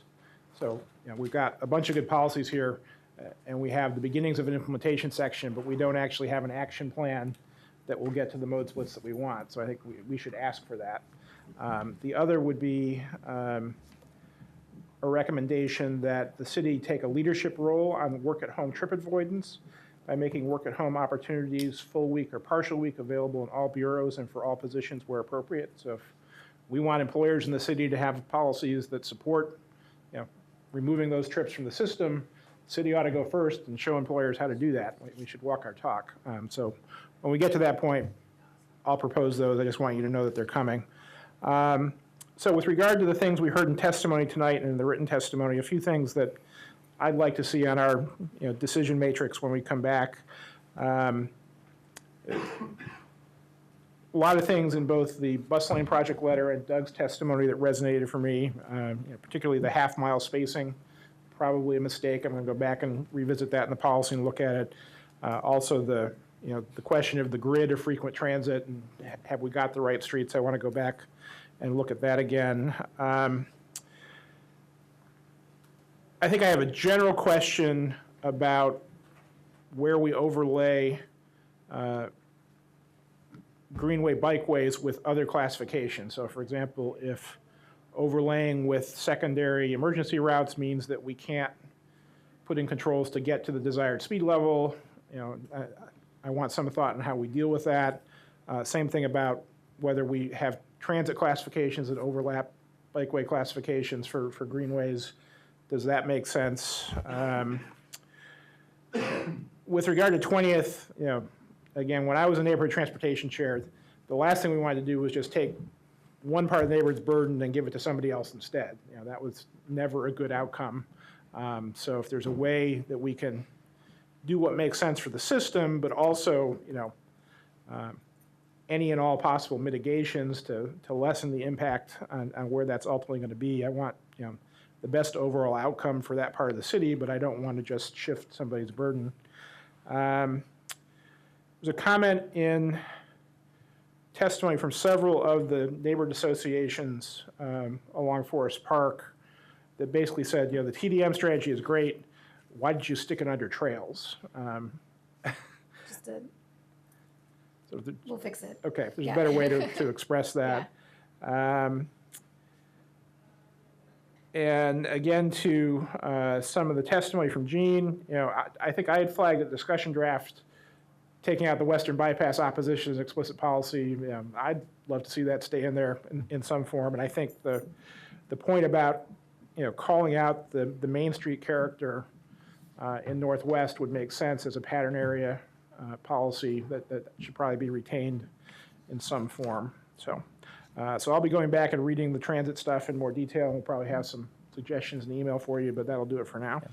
If I could clarify just the intention behind the quarter to half mile stop spacing. Part of that came out of this attempt to, without creating a new classification, we wanted, TriMet and PBOT both felt that we wanted the major transit priority street classification to be able to accommodate both typical frequent service, but also this enhanced transit going all the way up to a bus rapid transit. And if you look at bus rapid transit systems in cities across the country, most of them have half-mile spacing as sort of their standard, and then they often go to quarter-mile spacing in certain areas with a lot of destinations. So Rapid Ride in Seattle is a really good example where they converted some routes to Rapid Ride, and for lots of stretches went to half-mile spacing, and they actually saw ridership go up quite dramatically.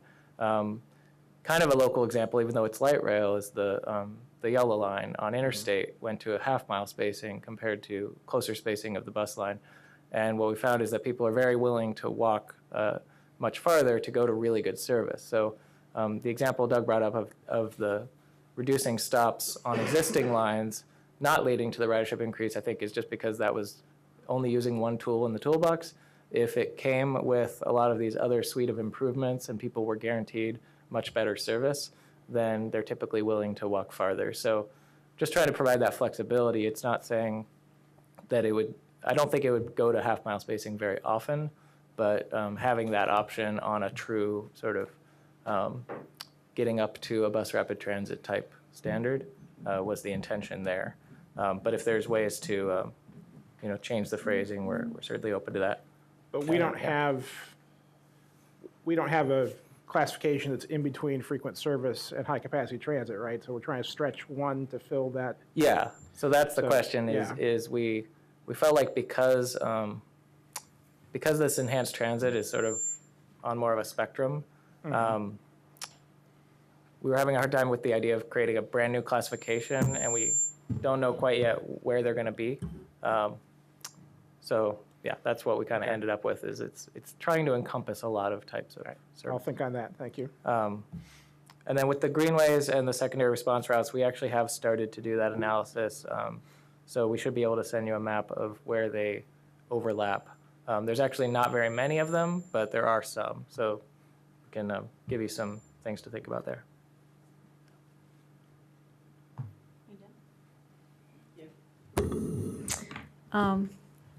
Yes, I had a few things. I was looking through the book, and I was looking at the maps in my neighborhood, and some of the.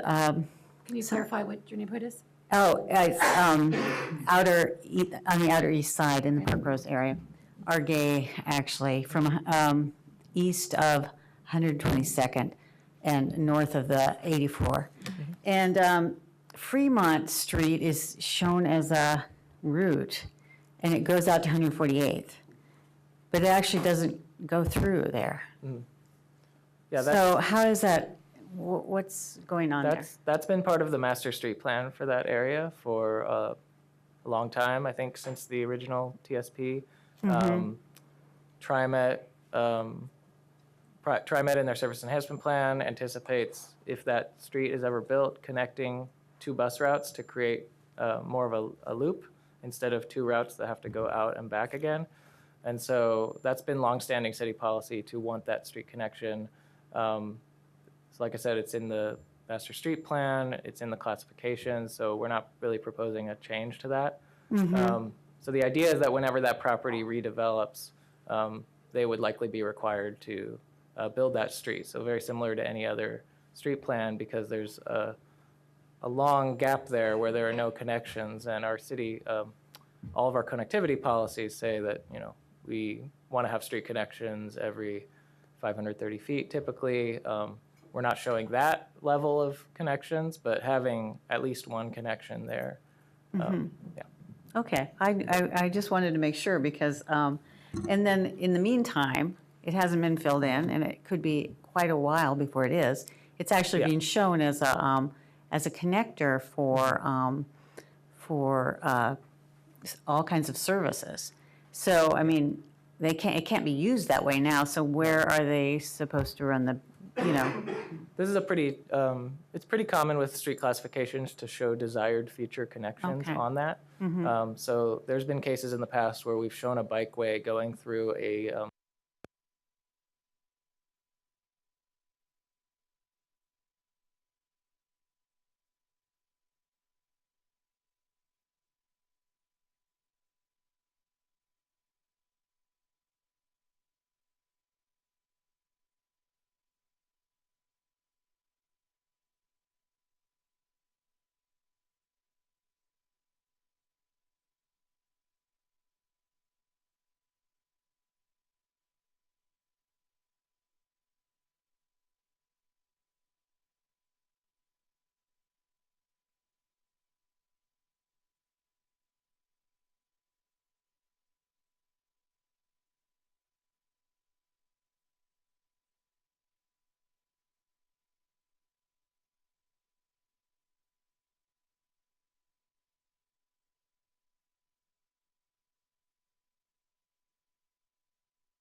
there.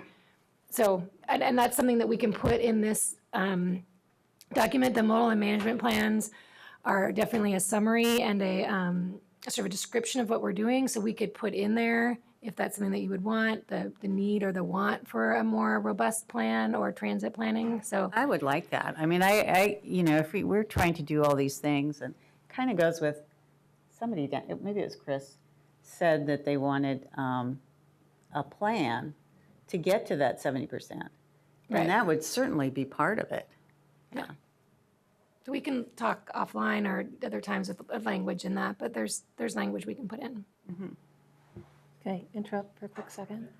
So I don't know what the current studies say, but I know like 20 years ago, the idea, the research was showing that a quarter mile from a transit station was where you saw the biggest increase in property value. So I'm wondering if that's still what the academics are saying. And if so, I just want to point out, as we were saying, you're running all at a quarter mile, that used to be, the research at least coming out of Berkeley was, that's exactly what you wanted to buy if you were a developer, because that was where you got people that didn't want to be right on transit, but wanted to be close to it. And so you got the most involuntary displacement pressure. Okay. I think a couple of things before I get into my comments. I agree with everybody here.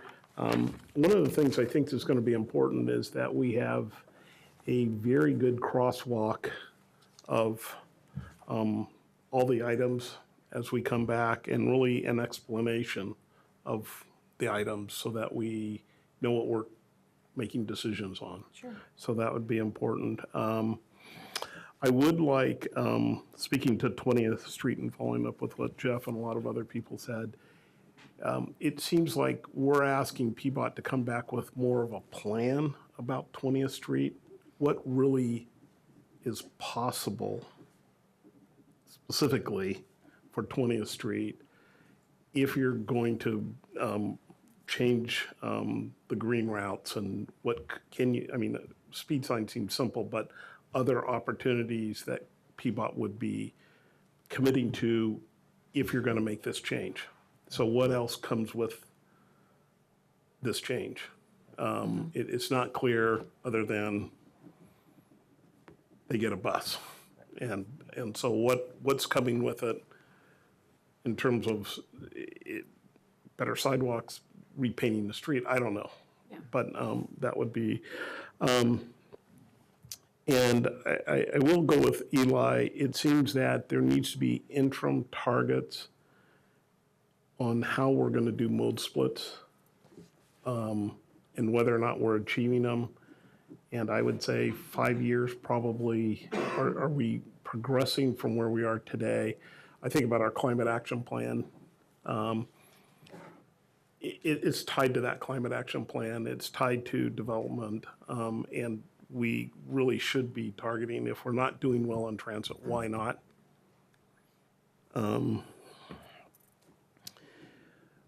The things that I have are, one, around the mode split for transit and the 25%. There doesn't seem to be a consistency between, I think what the bus people are saying is you have a nice split, but you don't have things that probably take you there in terms of prioritizing transit so that it gets through intersections and doing those things relative to some of the other in street classifications and stuff. So is there a way to say these things what are the tools that get us to 25%? Okay. For transit? For transit. Yeah, But okay. I think in looking at all of the modes, what are the big tools that we're going to, that are in this plan that get us there? And if they're not there, where can we do that? For streetcar, I was encouraged to see on the south corridor housing, but streetcar doesn't have a mention of housing. Yeah, okay. And so we're going to have housing in streetcar. The other thing is, and this is, Peter, on your presentation, there's in the book, it talks about public-private partnerships. in terms of leveraging money, and you're talking about pricing of certain modes to, and are we talking about tolling? I mean, were we euphanizing tolling here? I'm just, I mean. Just to make certain I understand which section you're referencing. Oh, where am I? Because there is a reference in the connected and automated vehicle section specifically to pricing, but it sounds like you may be, there is also a policy that was adopted in the comprehensive plan that specific, and it's repeated in here because it's part of that broader section that references that the city is committing to working through the region, with the region, to adopt congestion management strategies, including pricing. And that we have been on the record and continue to be on the record as supporting making the system operate more efficiently, reducing greenhouse gas emissions, and carrying more people in fewer vehicles through some type of comprehensive congestion pricing system, and to do it in a way that is equitable. So my question is more, today I'm not questioning the tolling policy. I just wanted to see if that was really what you were talking about. Sounds like it is the equity component of that. And I didn't see it. I know it's in the goals, but I don't see it connected specifically to the policy around pricing. Okay. And that pricing, whether you get to automated vehicles or something, gets to how do you equitably do an automated vehicle that's probably, I don't know if it's going to be higher price or lower price than what you have today, but that serves the entire city and its populations. As I said before, I'd like to define more than electric vehicles in a broader sense from that goals. And just a comment on a broad sense. I know, Courtney, you said, well, if it was in the comp plan, we didn't carry it over. So equity's mentioned up front, but it's not, and this is just me, if you don't say it kind of through the system, it's like, yeah, we heard that, let's move on. And so I would like to see it brought back in some of the sections, especially around transit and some of the automated vehicles and some of those, so that as you get the public sector or the private sector coming with new technology, we don't lose that conversation. Any last questions or comments? I just have one quick comment about the autonomous vehicles. It seems like that's a really great opportunity to get some good data, because robots don't care if they tell you if there's one person in their car or two or whatever. So that, just thinking about that as a way to actually collect our. The owners of the robots care. Well, maybe that's something they have to give up to be able to use that car on our road.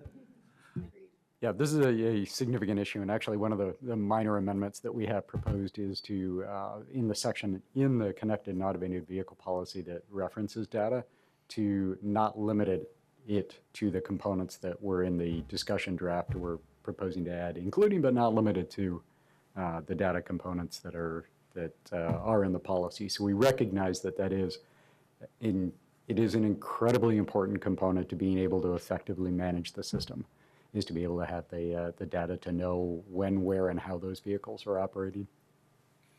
The one other addition was Chris's comment about the city leading the effort about work at home. I think there's a city policy around work at home, so it'd be good to know What we've already got. what we've got and what the proposed change, what leadership would look like. Yes. I'd also just like to call out again the testimony around prioritizing bus lanes and considering that. there's a language change, I think, of a word to be priority. Any last comments? Joe? If there's no last comments, I was going to lay out a schedule for folks, if that would be helpful.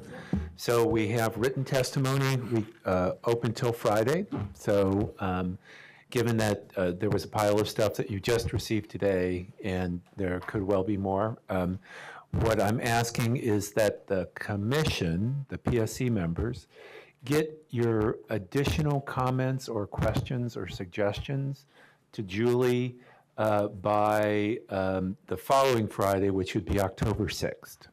Okay? So we're going to compile it, get it to Courtney.